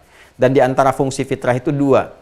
Ya, satu cenderung memperbaiki diri kepada nilai keagamaan. Itu ada di Quran surah 30, Ar-Rum ayat 30. Ya, fa'aqim wajhaka lid-dini hanifa fitratallahi allati fataran nasa 'alaiha. Jadi masih ada kegelisahan dalam roh itu. Orang-orang yang seperti itu sebetulnya dalam hatinya juga masih ada. Ya, masih ada satu rasa gitu. Ya, untuk balik, untuk merasakan, untuk mencari yang lebih baik, yang benar. Ya, pada dasarnya fitrahnya juga menolak. Kalau harus dihukum, masuk neraka misalnya, atau diancam gini, itu nggak mau, menolak. Itu tandanya masih ada fitrah. Yang kedua cenderung pada kebenaran. Ya, karena itu sepanjang masih ada kehidupan, itu masih terus disupport. Ya, keadilan Allah tuh memberikan support maksimal sampai dia mau sadar untuk balik kembali. Nah, intinya apa di sini? Intinya dalam suasana terkena nifak pun selalu ada kilatan dalam jiwa, dalam pikiran, dalam hati kita itu. Selalu ada jalan, sekilat itu. Apa mau sampai kapan seperti ini, kan? Ya, terus kamu itu salah. Bahasa hatinya bisa begitu tuh. Kadang-kadang lewat kejadian tertentu dibenarkan. Kamu salah tindakan nih. Kamu salah orang begini nih. Dan seterusnya. Itu sebetulnya ada bagian-bagian tertentu jadi hidayah kalau mau dibaca dengan benar. Ya, kadang lewat mata, lewat telinga, lewat pendengaran, lewat penglihatan. Kadang-kadang dia harus ngolok-ngolok atau berbuat sesuatu pada orang yang mungkin dia nggak kenal sama sekali. Karena mungkin ada pesanan, ada ini, ada yang bayar, ada yang ini, ada yang itu. Tapi boleh jadi hidayah di sisi itu. Ya, kenapa kok saya kayaknya salah orang gitu, begini begitu. Ya, ada sentuhan dalam jiwanya. Nah, begitu merasakan itu, kata Allah, seketika kamu ambil itu. Ya, tsumma yatubuna min qarib. Seketika cepat dapatkan itu. Sebelum apa? Sebelum datang kematian.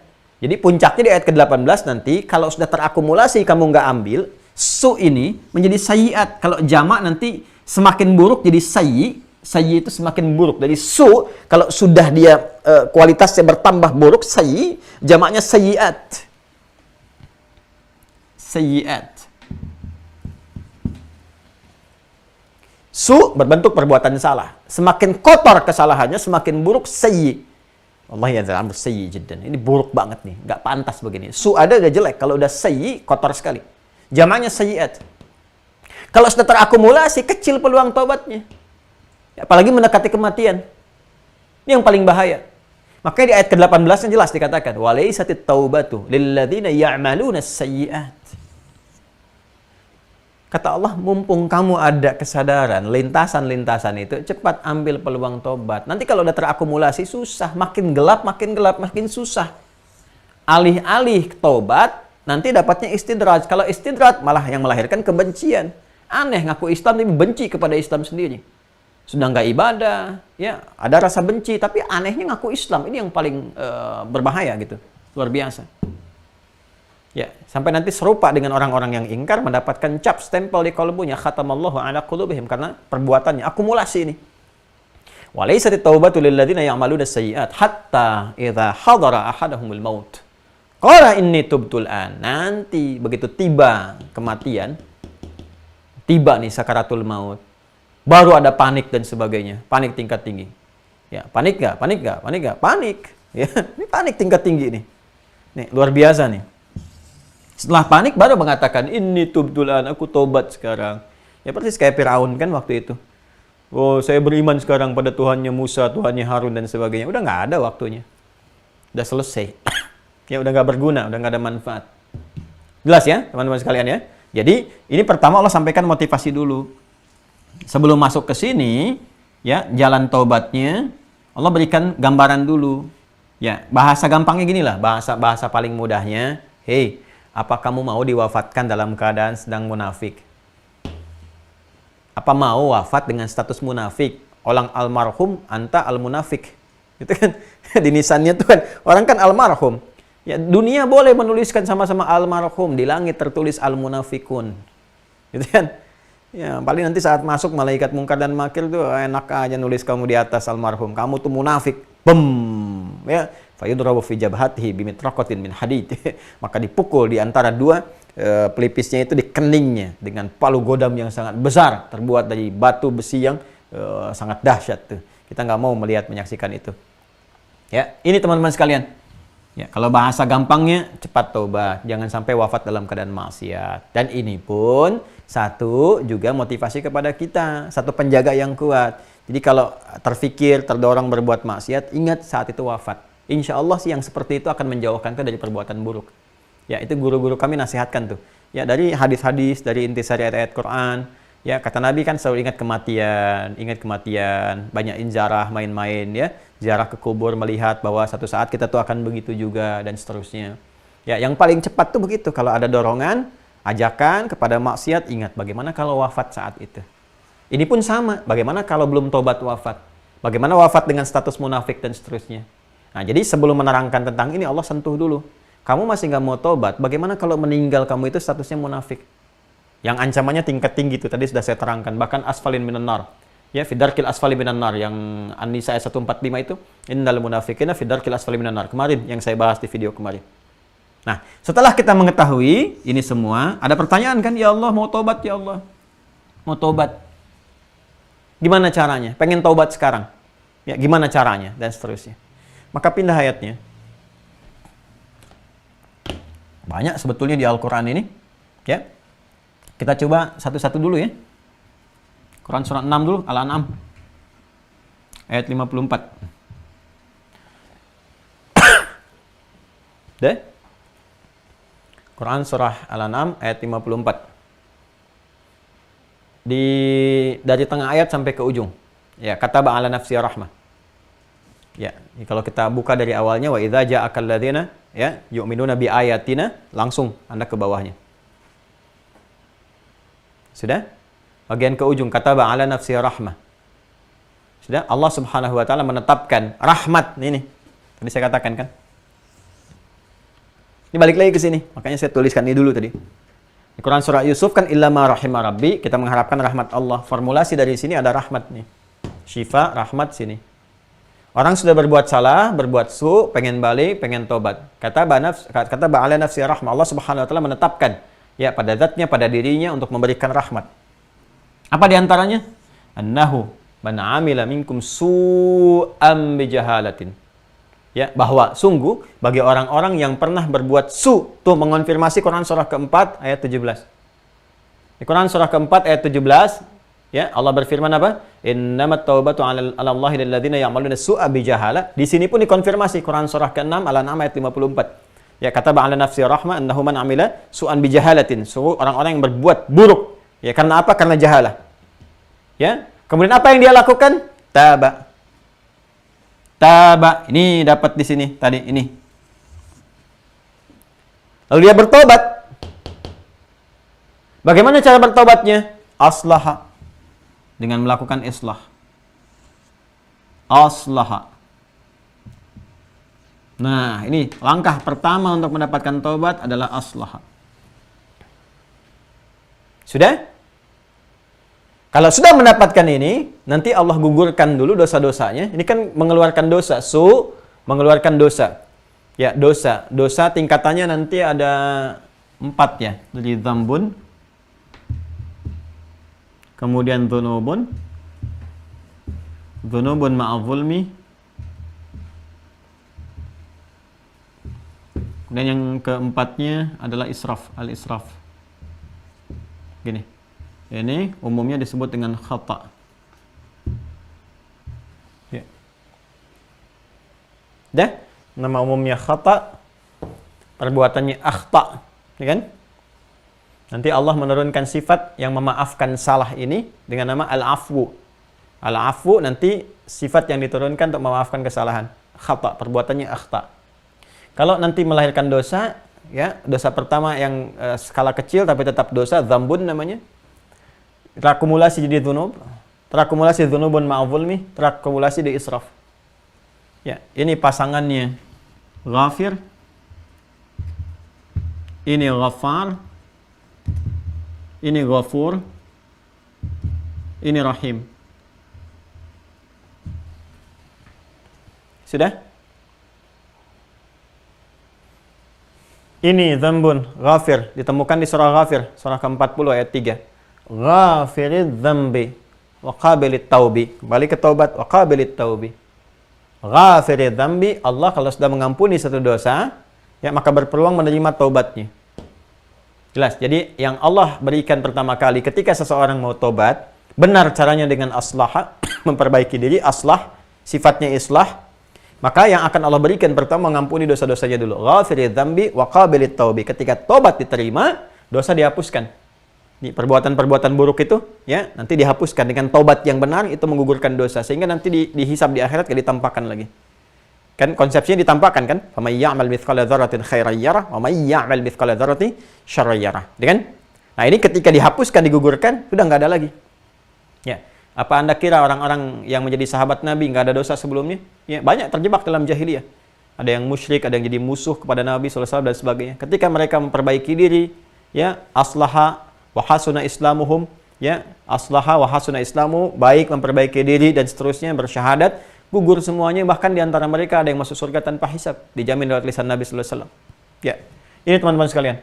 Kemudian Ghaffar ditemukan di Quran surah Nuh, ya, ayat yang ke-10. Faqultu astaghfiru rabbakum innahu kana ghaffara. Ya, karena itu kalau sudah naik ke Ghaffar berarti akumulasi. Berarti umatnya Nabi Nuh pada saat itu bukan di level 1, udah naik level 2 nih. Ya, udah mengancam Nuh, udah mengolok-olok dan sebagainya, sudah ke sini. Dzunubun ma'adzulmi, ini sudah ada zalimnya. Bukan cuma berbuat dosa tapi mewariskan dosa pada orang lain. Ya, ngolok-ngolok misalnya yang lain, ngajak-ngajak untuk tidak bersama orang baik. Ya, seperti orang yang, ya, menyoal orang yang ibadah ke masjid, terus menyoal masjidnya, berusaha menampilkan citra buruk tentang yang terkait dengan masjid. Itu disebut dengan dzunubun ma'adzulmi. Itu ada di Quran surah kedua Al-Baqarah ayat 114. Wa man azlamu mimman mana'a masajidallahi ayyudhkara fiha ismuhu wa sa'a fi kharabiha. Itu yang bahaya.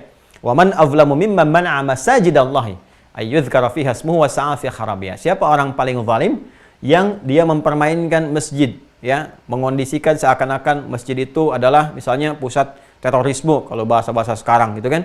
Ya, seakan-akan masjid itu citra yang buruk dan sebagainya, tapi sengaja dibuat. Ya, sengaja. Ya, bukan karena memang ada seperti kasus di masa Nabi, orang membuat masjid itu kamuflase saja, ada.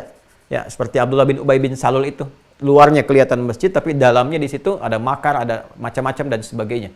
Sehingga diperintahkan oleh Allah langsung lewat Nabi sallallahu alaihi wasallam ya untuk diselesaikan, ya. Nah, ini teman-teman sekalian, ini tidak dia ngolok-ngolok orang ke masjid, membangun citra yang jelek tentang masjid dan sebagainya, itu tingkatnya tinggi, dzunubun ma'adzulmi, ada zalimnya. Karena itu bahasa Qur'annya waman azlamu. Siapa orang paling zalim? Nah, ini berpeluang juga mendapatkan ampunan Allah. Selalu ada peluang untuk taubat, ada kebaikan. Islam itu solutif. Ya, Islam hadir ya untuk menghadirkan cinta, bukan celak. Ya, merangkul bukan untuk memukul. Ya, memberikan hidayah, ya, dan kebaikan-kebaikan, bukan untuk menyakiti dan menjauhkan, tidak. Maka muncul sifat ghafur. Ghafur. Kalau sudah semakin terakumulasi israf, pokoknya kalau nggak menjelek-jelekkan, kayaknya belum pas deh. Kalau nggak bikin konten untuk membuat keonaran, kayaknya hari ini belum sempurna. Kalau belum menyoal, ya belum macam-macam, kayaknya belum lengkap kehidupan di hari ini. Itu israf namanya. Ya, israf ini sudah terakumulasi semua, mabuk iya, zina iya, macam-macam dan sebagainya. Ini israf nih. Maka di sini pun tetap Allah berikan peluang untuk mendapatkan rahmat Allah. Kalau mau taubat, ya makanya nanti kalimatnya dengan rahmat, pemiliknya rahim. Ya, di Quran surah 39 Az-Zumar, ya ayat 53 itu. Qul ya ibadiyalladzina asrafu ala anfusihim la taqnatu mir rahmatillah. Kalau kita gabungkan semua ini, kita dapatkan di Quran surah kedua Al-Baqarah ayat 286. Ya, la yukallifullahu nafsan illa wus'aha. Laha ma kasabat fahala wa 'alaiha maktasabat dosa. Rabbana la tu'akhidna in nasina aw akhtana. Nih, khata. Rabbana wa la tahmil 'alaina isran kama hamaltahu 'alal ladzina min qablina. Ini ghafir ghaffar. Rabbana wa la tuhammilna ma la taqata lana bih. Dhunuban ma'a dhulmi al-israf. Fa'fu 'anna al-'afwu lawan dari khata. Waghfir lana mencakup ghafir, ghaffar, ghafur. Warhamna rahim. Kalau sudah mendapatkan semua itu, fansurna 'alal qaubil kafir, mohon jaga kami ya Allah dari pengaruh-pengaruh keburukan yang bisa memalingkan dari ketaatan. Di Quran surah ke-6 ayat 54, ujungnya Ghafurur Rahim, mencakup semua ini. Ya. Jadi kalau kita benar, ini caranya dengan taubat menggunakan aslaha yuslihu, ya, sifatnya disebut dengan islah. Ini gambarannya. Maka apa yang terjadi? Nanti Allah perbaiki dulu ininya nih, perbuatan salahnya. Dihapuskan dulu. Menurunkan sifat ghafur kan? Ghafur di ujungnya kan annahu ghafur rahim. Ada kan? Ya, ghafur menggugurkan dosanya. Kalau ini hilang, rahim merahmati ini kalbunya. Illa ma rahima rabbi, kembali ke surat Yusuf tadi. Kalau ini sudah dirahmati, itu sudah digugurkan, maka yang keluar karena islah ini, hasil dari islah itu soleh namanya. Hasil dari islah soleh. Islah kan dari aslaha yuslihu. Islahan, kata dasarnya akarnya salaha yaslahu. Salaha yasluhu. Sifatnya disebut dengan soleh. Makanya orang-orang itu kalau sudah islah, ini berusaha untuk soleh namanya. Ya, aslah itu mengentaskan yang jelek, yang su-nya, supaya muncul solehnya. Hamzahnya izalah fungsinya. Ya, menanggalkan sesuatu. Aslaha yuslihu islahan. Menanggalkan yang su-nya, supaya muncul solehnya. Nah, sekarang bagaimana caranya untuk islah ini? Dalam rangka taubat, pindah ke Quran surah Al-Furqan, surah 25, ayat 71. Nanti disebutkan di situ, taubatnya dan amal solehnya. Quran surah ke-25 ayat 71. Ya. Agak banyak sebetulnya, cuma kita ambil yang bisa menguatkan dengan cepat saja. Sudah? Buka mushafnya. Sudah? Illa man taba wa amila amalan salihah. Ada? Kecuali orang-orang yang taba, tuh kembali ke sini, taba, mentaubat. Jadi pernah berbuat buruk karena salah dalam nafsu dan sebagainya, dia taubat. Dan apa yang dia kerjakan? Nah, ini kuncinya. Untuk mendapatkan islah itu, maka dia berlatih memperbaiki yang jeleknya dulu. Jadi cara mengobati ini, teman-teman sekalian nih, yang ini. Pembukanya dari sini. Dari perbuatannya. Karena dari perbuatan ini kan ngirim ke sini. Ya. ngirim informasi, data ke sini terus, jadi membentuk kebiasaan. Ternyata ini bukan cuma sekedar informasi yang sampai ke sini, tapi nanti kalau itu diperbaiki dari depannya ini ke sini, itu semacam jadi palu godam yang memaku itu, ya, memaku tutup-tutup yang keras itu. Jadi ini seperti dibersihkan lagi nih, bersihkan, dipaku. Sehingga sekatnya kebuka lagi, kebuka. Ternyata kuncinya dari sini kata Allah nih, kalau mau taubat dengan benar itu. Nih. Ya, pelan-pelan di sini. Illa man taba, kecuali orang yang taubat. Bagaimana cara taubatnya? Ini, dia berusaha memperbaiki dulu ke sini, lewat jalur sini. Wa amila amalan salihah. Nah, supaya mendapatkan sifat aslaha menanggalkan, ini harus ditanggalkan nih. Munculkan yang solehnya. Nah, cara untuk mendapatkan itu semua, maka ulama membimbing kepada kita. Ya, sadari dulu. Kalau sudah ada masuk ke dalam jiwa kan sentuhan terus sedikit cahaya masuk, tep. Wah, ini kok perbuatannya begini ya. Sampai kapan mau begini? Cepat ambil. Tadi yang telah saya terangkan. Tsumma yatubuna min qarib. Ya, walladzina jahadu fina lanahdiyannahum subulana. Ambil itu, sadari. Karena itu tahapan tobat yang pertama kata para ulama, satu, pelan-pelan. Untuk mengentaskan yang salah, yang kita harus menyadari bahwa itu keliru. Sadari bahwa ini salah. Pelan-pelan. Awas, kalau ini belum ada, ya 3 langkah yang akan kita sebutkan belum ada, susah memunculkan yang solehnya. Sadar dulu bahwa itu salah. Ya, perbuatan ini keliru, ini nggak benar. Kadang-kadang untuk mendapatkan kesadaran ini, Masya Allah, Allah pun maha baik ya. Kadang kita dapatkan dari akses sekitaran kita. Kan hidup itu begini nih, hidup itu dengan celaan kan begini, teman-teman. Ya, jadi ada yang sifatnya baik di sini, ada yang buruk. Ini cara cepatnya ya. Kalau nanti dari sini ada yang mencela ke sini, ya, dari yang jelek, yang buruk mencela kepada yang baik. Ini bukan celaan sebetulnya, tapi untuk memantapkan, ya, melekatkan kebaikan yang ada di dalam diri orang yang baik ini. Ya, seperti orang sudah mulai rajin sholat, rajin baca Quran, dicela oleh yang ini bukan celaan sebetulnya, tapi pengakuan dari lisan orang yang buruk ini, ya, bahwa ini sudah menjadi baik, karena lawan dari baik itu buruk. Sebaliknya, kalau ada orang baik yang meluruskan atau bahkan mencela, ini menunjukkan ada keburukan yang harus diperbaiki karena sayang. Kalau nggak sayang, nggak akan dicela. Dibiarin aja buruk. Ya, jelas ya? Nah, karena itu, kalau Anda mendapatkan misalnya arahan-arahan, itu pasti itu. Setiap ada tindakan yang buruk, itu pasti ada yang meluruskan. Sekarang kan cepat viral. Rame, viral, begini, begitu. Terus kan ada yang komen, ada yang memberi saran, ada yang mencela. Nah, itu tinggal lihat yang nyela siapa. Kalau yang nyela yang ini, berarti tangkap itu dengan baik untuk menyadari bahwa itu keliru, sadar. Setelah menyadari itu semua, sesali. Oh, ini salah ini saya nih, sesali. Ya. Menyesali pada diri sendiri, ya, mengatakan bahwa ini kamu nih nafsunya salah nih ini. Harusnya nggak boleh begitu, itu nggak benar. Mencela sesuatu pada diri, ya, pada diri kita itu laum namanya. Ya. Pada diri, yang pencelaannya disebut laim. Kalau sungguh-sungguh mencela, lawam. Ya, kalau jiwanya mencela diri sendiri, kenapa saya dulu berbuat begini? Ini nggak benar nih, saya pengen balik nih. Itu lawamah namanya. Sifat nafsunya, lawamah. Ya, makanya nanti di hari kiamat banyak orang yang menghujat dirinya sendiri, ke jiwanya sendiri.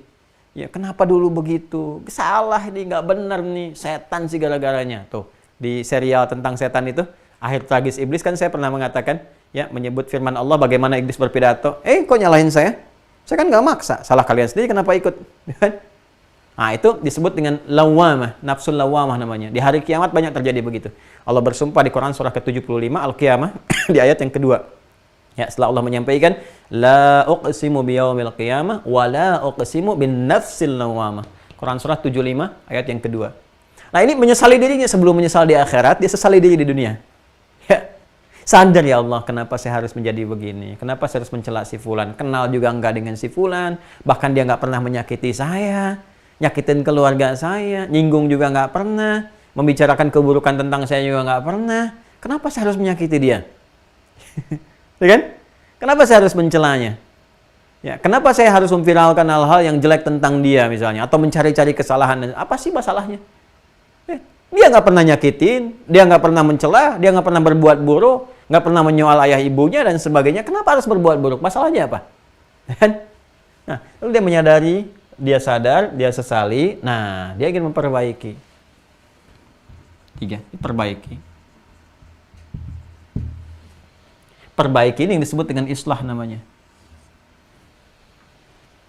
Ya, islah dari kata aslaha. Aslaha itu hamzahnya fungsinya izalah. Menepikan, menanggalkan, menghilangkan sesuatu. Jadi dia ingin coba perbaiki yang jelek ini, yang salah ini. Ya kalau yang salah diperbaiki berarti kan izalah, ditinggalkan, dihilangkan sehingga muncul solehnya, muncul lawannya. Nah, bagaimana cara memperbaiki ini? Di Quran surah tadi yang ke-25 ayat 71 langsung diberikan isyarat amila solehan. Ayo keluarkan jenis amal soleh untuk memperbaiki ini. Berarti lewat amal ini, kuncinya ini.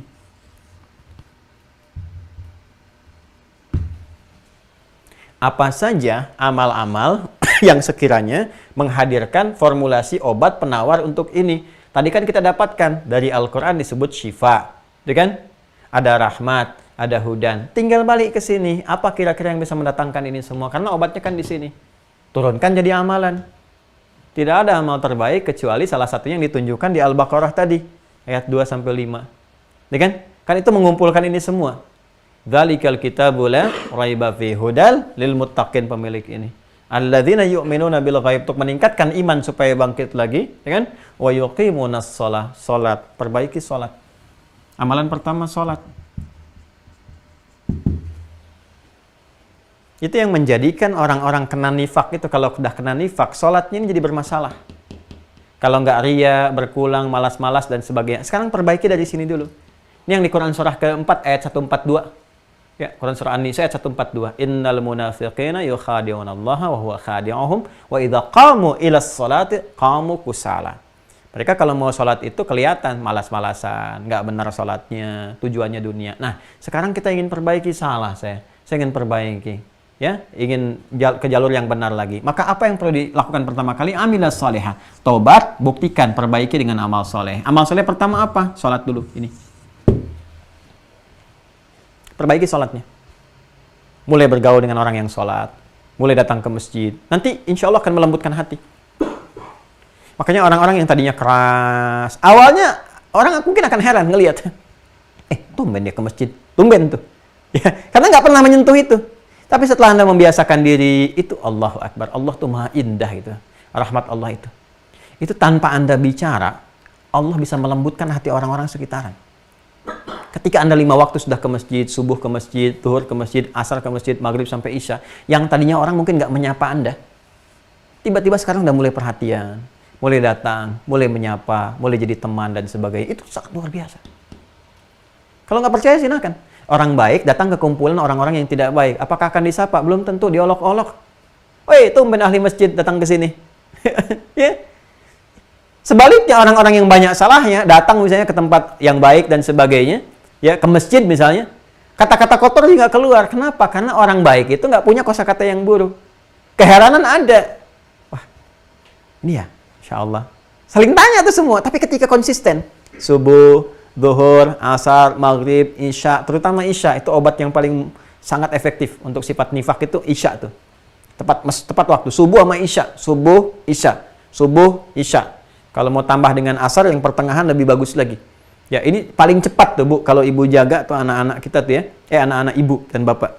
anak saya sama istri saya. Jadi dijaga tuh ya dengan baik, subuhnya jaga, isyanya jaga tuh. Asar yang pertengahan. Itu kalau jaga betul, itu insya Allah anak terbebas, terjaga dari sifat-sifat nifak. Nah ini, sholat perbaiki. Nanti kalau sholatnya sudah bagus, manfaat pertama akan dirasakan. Sumber su ini kan 2 bentuknya. Kalau bukan fahsya dari syahwat, mungkar. Makanya jangan heran kalau orang-orang munafik itu lebih pro nanti kepada homoseksual, lesbian, LGBT, macam-macam. Karena fahsya. Kalau nggak percaya silakan. Begitu muncul kasus-kasus LGBT, itu pasti akan banyak tampil tuh. Dan mengaku Islam. Islam, Muslim, ya, mau mengajukan ini, bikin undang-undang macam-macam, itu nifak itu. Udah jelas kok, isyaratnya jelas di Quran.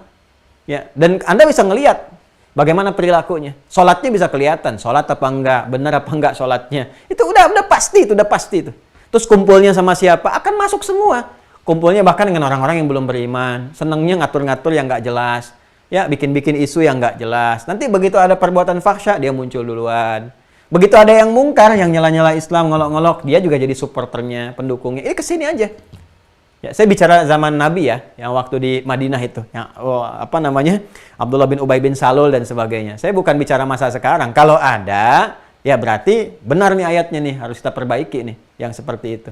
Saya bicara Abdullah bin Ubay bin Salul dulu. Kumpulnya kan begitu. Ya, bikin markas di Diror. Itu ada markasnya sendiri. Ya, terus meng-hire itu influencer kalau bahasa sekarang tuh. Di masa Nabi itu Abdullah bin Ubay bin Salul kerjaannya tuh. Ya, bikin syair-syair provokatif macam-macam ada. Ya, dibuat seperti itu. Ya, kalau kita mau kemas ke bahasa sekarang, itu ada konteks-konteks di zaman dulu dan ayatnya ada jelas, tegas. Seperti saya sampaikan tadi At-Taubah ayat 101 itu. Ya, wa mimman haula minal a'rabi munafiqun, dan di antara mereka ada munafik akut. Maradu 'alan nifaq, wa min ahlil madinati maradu 'alan nifaq. Nah, ini yang sangat berbahaya. Ini masih saya tuliskan contohnya. Nanti teman-teman sekalian ya, di sholat perbaiki nih. Kalau sudah sholat, nanti ini akan terentaskan fahsyanya nanti. Akan direduksi, dan sudah mulai nggak senang. Ya, kenapa sih ya harus bela-bela yang seperti itu? Ini kan sakit, harus dibantu. Ya, bukan harus dipertahankan. Ya, karena saya juga suka heran ya sama orang-orang bawa isu tentang ya homoseksual, lesbian, dan sebagainya. Dia sendiri terlahir dari rahim seorang ibu. Ya, yang punya pasangan ayahnya. Bapaknya sendiri, dia lahir saja dari pasangan yang berbeda, ayah dengan ibu. Ya kan? Bukan pasangan yang sama, ibu dengan ibu, bapak dengan bapak. Nggak mungkin melahirkan dia. Bagaimana bisa mendukung sesuatu yang tidak menyebabkan kelahiran dirinya sendiri? Kan aneh gitu. Itu satu. Yang kedua, kalau anak cucunya juga berperilaku begitu, dia pasti akan menolak. Apakah orang yang pro dengan undang-undang LGBT macam-macam sampai ingin buat dan sebagainya, apakah ridho kalau anaknya juga begitu? Belum tentu. Ya. Coba kalau mendapati bapaknya begitu, dia pasti akan menentang. Ya, pasti dia akan menentang dan sebagainya. Jadi sebetulnya bukan fitrah itu. Itu bukan fitrah. Itu penyakit di sini, fahsya dan mungkar, kan kita harus bantu. Ya, bukan sibuk mencela ini. Islam itu solutif, hadirkan solusi, bantuan. Kalau sholat ini sudah bagus, maka ini bisa direduksi, dihancurkan. Sehingga jalannya baik. Itu yang dimaksud Quran surah ke-29 ayat 45. Utlu ma uhya ilaika minal kitab. Dzalikal kitabu la raiba fi. Utlu ma uhya ilaika minal kitab wa aqimis shalah. Innas salata tanha 'anil fahsya wal munkar. Selesai. Terus kalau salat sudah bagus, nyaman, kan ada tumaninah di situ. Tumaninah mendorong kepada kalbu, jadi tatmain. Ya, Quran surah 13 ayat 28, ala bidzikrillahi tatmainnul qulub. Ya kan? Zikir itu apa diantaranya? Salat, Quran surah 20 ayat ke-14, wa aqimis salata lidzikri. Ini amalan pertama. Karena itu kalau ingin terbebas dari nifak, petunjuk Al-Quran yang pertama ini. Tingkatkan sholat dulu, ini yang paling pokok. Sholat. Kalau sholat sudah bagus, ini akan pecah nih. Sekat ini akan pecah.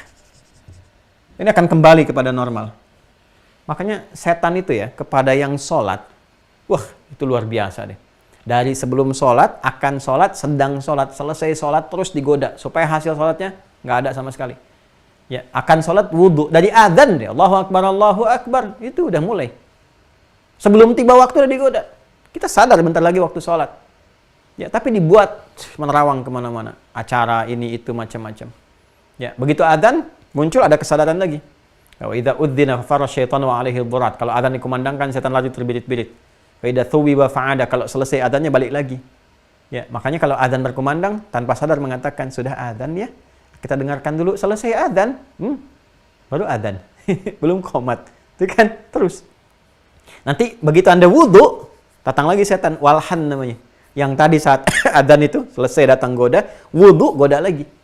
Makanya ada orang-orang yang setelah wudhu pun suka bingung ini, sebetulnya masih punya wudhu apa enggak gitu. Itu walhan namanya. Mau sholat, digoda lagi. Ya, Anda baru takbir begini, kata Nabi, ya fayaqulu syaitanu udhkur kada, khinzib namanya. Ada yang mengatakan khanzab, hurufnya sama, dibaca khinzib dengan khanzab. Nanti di fikih sholat kita bahas ketika masuk fikih. Makanya hatta la yash'urul musalli kam raka'atan yusalli. Sampai ada orang salat itu enggak sadar berapa rakaat sedang menunaikan salatnya. Enggak sadar, terawang. Halus kan. Pasca salat digoda lagi supaya enggak ikhlas salatnya. Ya sedang salat aja digoda, ada sedang salat riya. Alladzina hum yura'un wa yamna'un al-ma'un. Kan itu orang salat. Fa wailul lil musallin. Alladzina hum an salatihim sahun, alladzina hum yura'un wa yamna'una al-ma'un. Habis salat digoda lagi supaya hilang pahalanya. Ada yang bicarakan imamnya.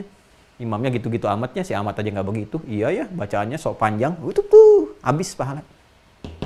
Entar pas masuk fikih deh ya, supaya nggak kita tuangkan semua di sini gitu. Ya ini teman-teman sekalian nih, salat itu penting. Apalagi karena ini syifa, rahmat, hudan, ya.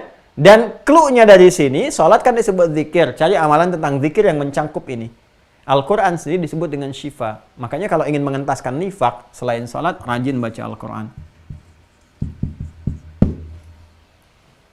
Al-Quran. Al-Quran. Ya. Baca terus, sehari lah. Paling minimal yang paling standar baca. Qiraah. Naik di atas qiraah tilawah. Di atas tilawah tahfidz. Ya. Sudah? Dari mana dapatnya Al-Quran? Tuh bagian ketiga. Kan tadi taubat caranya dengan islah, aslaha, masuknya amalan salihah pertama salat, kan? Dari mana kedua Al-Quran? Yang ketiga al-i'tisam. Lihat, al-i'tisam. Tadi bagian yang saya tuliskan di pojok kiri itu ada al-i'tisam. Ya, Mas, tolong diarahkan itu ke al-i'tisam yang pojok dekat penghapus tuh. Ya. Tuh yang paling ujung sana tuh. Nah, ketemu nggak? Al-i'tisam. Ada, Mas? Ada. Coba munculkan yang ada. Tuh dekat penghapus teman-teman sekalian tuh ya. Ada al-i'tisam. Saya kalau ke sini. Yang ini ya. Ini nih. Taubat lewat islah al-i'tisam. Ya, dari mana taunya i'tisam? Quran surah ketiga Ali Imran ayat 103. Wa'tasimu bihablillahi jami'ah. I'tisam itu kata kerjanya i'tasama ya'tasimu. Wa'tasimu bihablillahi jami'ah. Berpegang teguhlah kalian. Ya, kepada apa? Hablillah. Hablillah yang dimaksud apa? Al-Qur'an. Karena di situ pertalian kita dengan Allah itu ada di Al-Qur'an. Allah kan menyampaikan lewat firman. Di situ ada mau'izah, ada rahmat, ada petunjuk. Pertalian kita dengan Allah lewat Qur'an. Prakteknya lewat sholat. Makanya dalam sholat itu surah-surah yang dibaca dalam sholat, yang pokoknya Al-Fatihah itu disebut dengan sholat juga.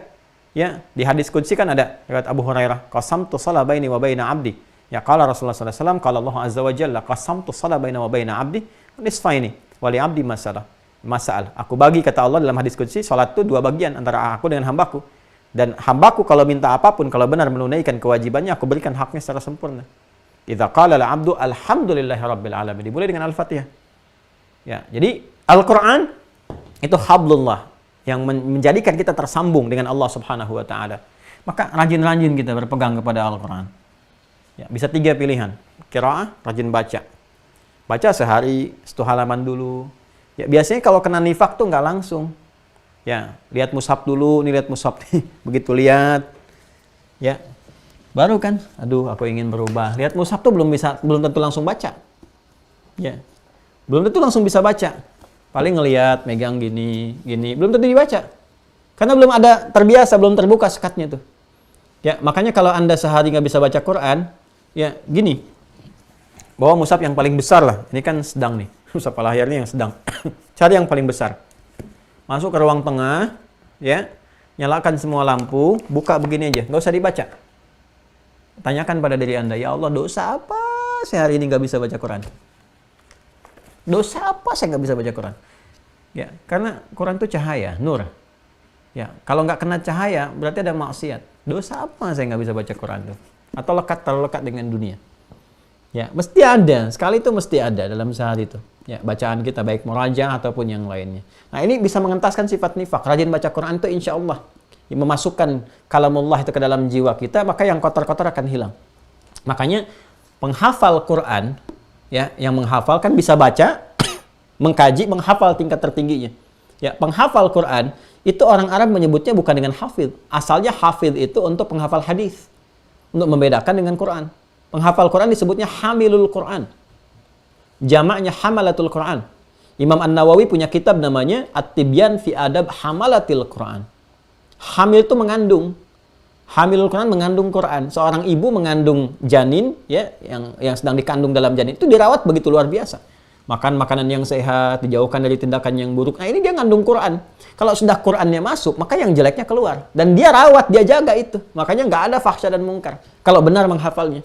Itu yang dimaksud sabiqum bil khairati biidznillah. Quran surah ke-35 ayat 32. Tsumma awrathnal kitaba alladziina istafaina min ibadina faminhum zalimun li nafsi wa minhum muqtasid wa minhum sabiqum bil khairati biidznillah. Jadi kalau benar interaksi dengan Qurannya, khairat keluar. Sedangkan khairat ada di mana? Di takwa. Takwa dalamnya apa? Iman. Makanya kalau orang rajin interaksi dengan Al-Quran, baca aja. Baca dulu, baca tiap hari. Nggak apa-apa, jangan hiraukan orang. Orang mau 1 juz per hari, terserah. Itu orang. Ya, itu orang lain, ini saya. Kondisinya berbeda. Kita bisa mulai 1 halaman dulu. Ya, atau mungkin dapatnya cuma 2 baris dari 15 baris yang mushaf standar. Nggak apa-apa. Ya, nanti subuh dapat 2 baris. Duhur sebaris, gak ada masalah. Maghrib nanti bisa 1 halaman. Besoknya 1 lembar. Besok-besok ternyata penghafal Quran. Masya Allah. Ya, itu obat yang kedua. Jadi yang pertama sholat, kedua Al-Quran. Wa'tasimu bihablillahi jami'ah.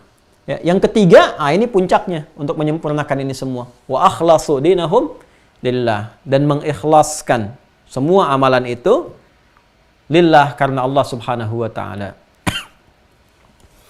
Mengikhlaskan semua amalan itu karena Allah subhanahu wa ta'ala. Ya, kalau sudah mengikhlaskan, maka kita baliknya cuma kedua surah. Pertama surah Al-Ikhlas, yang kedua Al-Bayyinah, wa ma umiru illa liya'budullaha mukhlishina lahuddin. Cara paling efektif untuk mengikhlaskan niat itu menimbang-nimbang diri kita sendiri. Ya, amalan kita. Jadi begini, kalau paling gampang prakteknya, paling ringannya begini. Kita sendiri bisa menilai diri kita ini sebetulnya seperti apa. Apakah banyak solehnya, banyak salahnya. Pahala atau dosanya. Kalau sekiranya merasa masih banyak salahnya, ya mohon maaflah. Ya sisanya itu pakai buat yang soleh. Kalau kita sadar, mohon maaf, banyak salahnya, banyak kelirunya, maka sisa waktu yang diberikan, maka perbaiki. Jangan diteruskan kepada yang salahnya. Itu spirit taubat tadi. Bagaimana kalau diwafatkan dalam keadaan yang kurang baik. Nah, ketika kita menyadari bahwa ini kemarin kurangnya begini-begini, lalu kita ingin perbaiki jadi lebih baik dan serahkan semua hasilnya kepada Allah. Fa idza faraghta fansab wa ila rabbika farghab. Kita serahkan, pokoknya lakukan aja deh.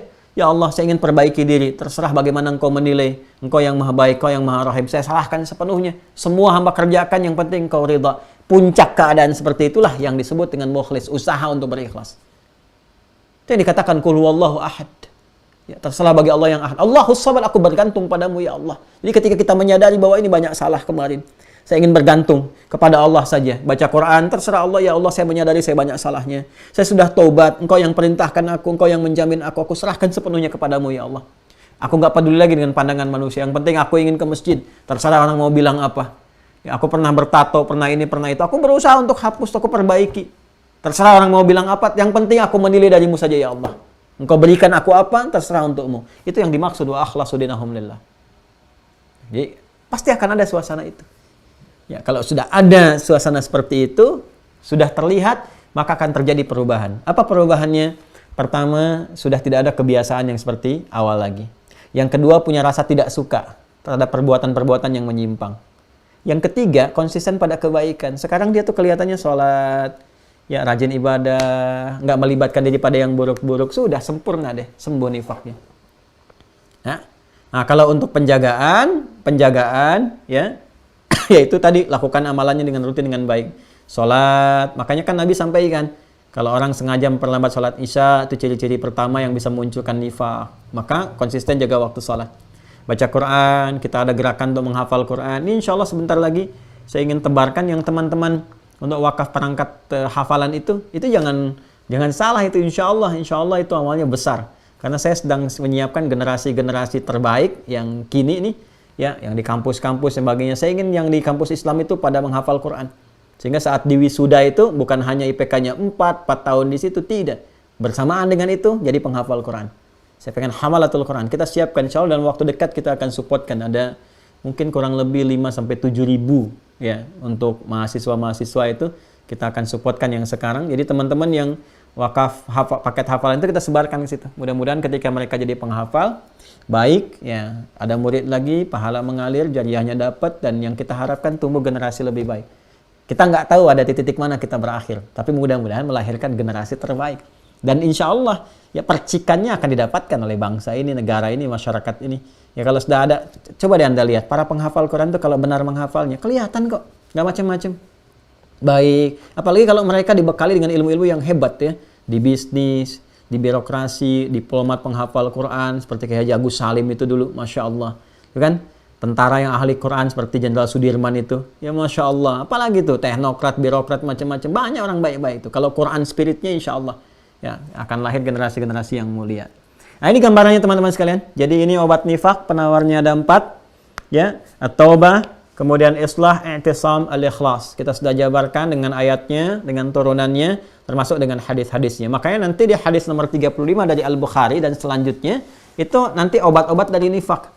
Kalau puasa ngejar Ramadan, setelah itu tingkatkan iman, kekuatan. Ini kan kemarin kita baca alamatul munafik kan, yang hadis nomor 33 ya sampai 34 kan, betul kan? Ya, subtopik 26 hadis 35-nya tuh qiyam Lailatul Qadri minal iman, babul jihad minal iman, tatawwu qiyam Ramadan minal iman, bab shaum Ramadan ihtisaban minal iman. Jadi ngejarnya ke situ. Ini tingkat ketiganya. Ya, tingkat ketiganya itu puasa. Jadi tadi salat yang standar, Quran standar. Kalau ingin gabungkan semuanya itu nyambung, puasa. Kalau umrah haji kan kejauhan, apalagi sekarang masanya belum tentu mudah. Tapi puasa kan ada momentumnya. Ya, sekarang Kamis kan? Sekarang Kamis ya? Kamis ya, besok Jumat ada Ayyamul Bid dan seterusnya gitu kan. Nah, kalau dilatih puasa, puasa itu bisa mengumpulkan ini. Orang puasa kan sholatnya meningkat, ya kan?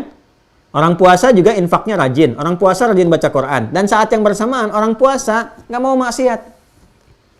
Saya belum pernah menemukan orang puasa sengaja maksiat, nggak ada. Dia bisa menahan dirinya, ya nggak berbuat maksiat. Ya pencela, sepencela-pencelanya, dicela pun saat puasa nggak mau balas. Itu maghrib jam 6, dia dicela jam 6 kurang seperempat, nggak mau balas. Dasar kamu begini, dia tahan aja. Temennya heran, kok nggak dibalas bang? Biasanya mencela juga. Enggak, tar aja habis maghrib. Habis maghrib. Nunggu buka. Habis buka lupa gitu kan. Buat apa pahala saya hilang gitu untuk balas. Itu sadar tuh, bagus. Alhamdulillah. Itu kurang lebih ya teman-teman semuanya. Alhamdulillah selesai bahasan kita. Ini penyakit yang sumber yang pertama. Turunannya nanti ada seperti sum'ah, riya, hasad, hikdun, iri hati, dengki, dendam, riya, ingin kelihatan orang, sum'ah, ingin terdengar orang dan sebagainya. Itu cabang pembahasan di ilmu tazkiyatun nafas. Nanti supaya tidak terlalu melebar pembahasan imannya, ya kita cukupkan dulu sampai di sini. Ya, selanjutnya nanti kita akan melihat bagaimana sahabat-sahabat Rasulullah SAW dilatih mempertahankan ini sampai Nabi wafat. Kalau selesai pembahasan itu yang terakhir, baru kita masuk ke langkah selanjutnya tentang bagaimana perjalanan iman di era-era pasca wafatnya Nabi Shallallahu Alaihi Wasallam. Ya, muncul apa, ini apa, sampai ke dialektika. Ketika selesai itu, kita sudah paham, tinggal dipraktekkan, pegang teguh dengan baik, kita tahu ilmunya, nanti tinggal masuk ke fikih. Ya, insya Allah. Saya kira itu yang disampaikan di kesempatan hari ini. Saya mengira bahwa kemarin saya sudah menyelesaikan untuk mengevaluasi yang tugas dari teman-teman itu, yang 1 halaman. Ternyata begitu saya selesaikan ratusan halaman, datang lagi lebih tebal lagi. Jadi itu pada gelombang kedua. Jadi saya ingin katakan bahwa saya belum selesai periksa yang kemarin Anda bikin 1 halaman itu. Mohon izin ya, karena saya duga kemarin itu tebalnya sudah segini sendiri yang kemarin itu. Nah, ya. Ternyata begitu selesai datang lagi kertas, saya pikir apa ini? Ini tugas yang kemarin, katanya Ustaz, datang lagi segini lagi. Jadi saya periksa lagi. Sementara hari ini saya mau keluar kota, jadi mohon bersabar ya. Mungkin pekan depan nanti saya coba sampaikan. Tapi sampai hari ini ya berita baiknya belum ada yang masuk kualifikasi. Tapi sudah bagus. Oh, bagus semua rata-rata insya Allah. Saya kemarin memutuskan kalau memang nggak sampai kualifikasi, ya saya coba bagi aja supaya yang masuk kualifikasi nanti berapa, nanti kita bagikan supaya mendapat percikan kebaikan yang sama. Terima kasih untuk hari ini, semoga diberikan rahmat oleh Allah Subhanahu wa taala. Lebih dari itu saya berbahagia karena teman-teman juga serius untuk belajar. Ya, kemungkinan pekan depan kita sudah akan mulai intens untuk Zoom dengan zonasi yang sudah kita siapkan. Hari ini saya akan maksimalkan hasil daripada zonasi di tim admin. Mohon ya admin disampaikan. Kalau sudah ketemu pekan depan kita mulai akan aktif banyak untuk Zoom dengan wilayah-wilayahnya tertentu. Bagi angkatan yang kedua masih terbuka silahkan, dan kita masih ada ta'lim umum. Nanti kalau sudah di database selesai, pembagiannya akan lebih terukur. Ya, terukur itu maksudnya ta'limnya mungkin tidak akan setiap hari seperti ini. Ya, nanti ada ta'lim untuk umum, ada yang zonasi sifatnya. Zonasi nanti untuk pendalaman, pengayaan, konsultasi, atau hal-hal yang mungkin bisa spesifik didapatkan sesuai dengan wilayahnya masing-masing, termasuk yang di luar negeri.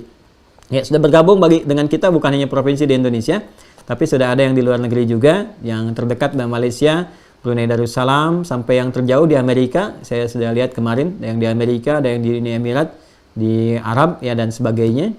Mudah-mudahan bermanfaat. Di Jepang juga terhubung dengan kita, New Zealand, Australia, ya nanti insya Allah bisa disatukan di wilayah-wilayahnya, dan mungkin juga keadaannya bisa berbeda dengan tempat kita di Indonesia. Jadi isunya, pembahasan dan solusinya bisa diperluas sesuai dengan kebutuhan masing-masing. Terima kasih untuk hari ini, semoga bermanfaat dan semoga dirahmati oleh Allah Subhanahu wa taala. Mohon maaf kalau ada yang kurang berkenan, ada yang keliru, salah, itu mutlak kesalahan saya. Ya, kalau ada tentang ayat, tentang hadis atau bahkan penjelasan, mohon disampaikan supaya bisa dikoreksi. Dan terima kasih atas perhatian. Semoga Allah berkahi kita semua. Allahumma taqabbal minna innaka antas sami'ul alim wa tub 'alaina innaka antat tawwabur rahim. Rabbana atina fid dunya hasanah wa fil akhirati hasanah wa qina adzabannar.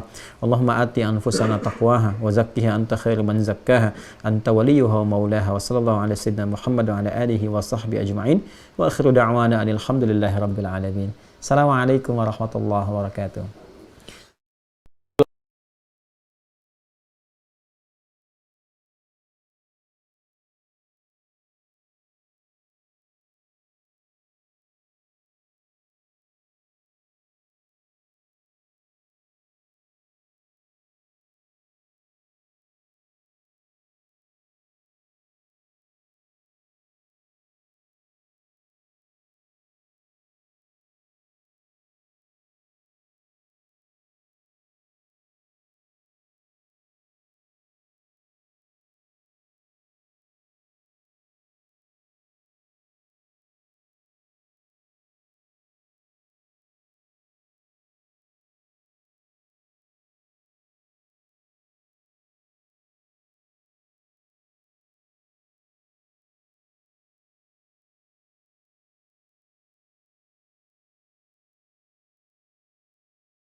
Alhamdulillahirrabbilalamin.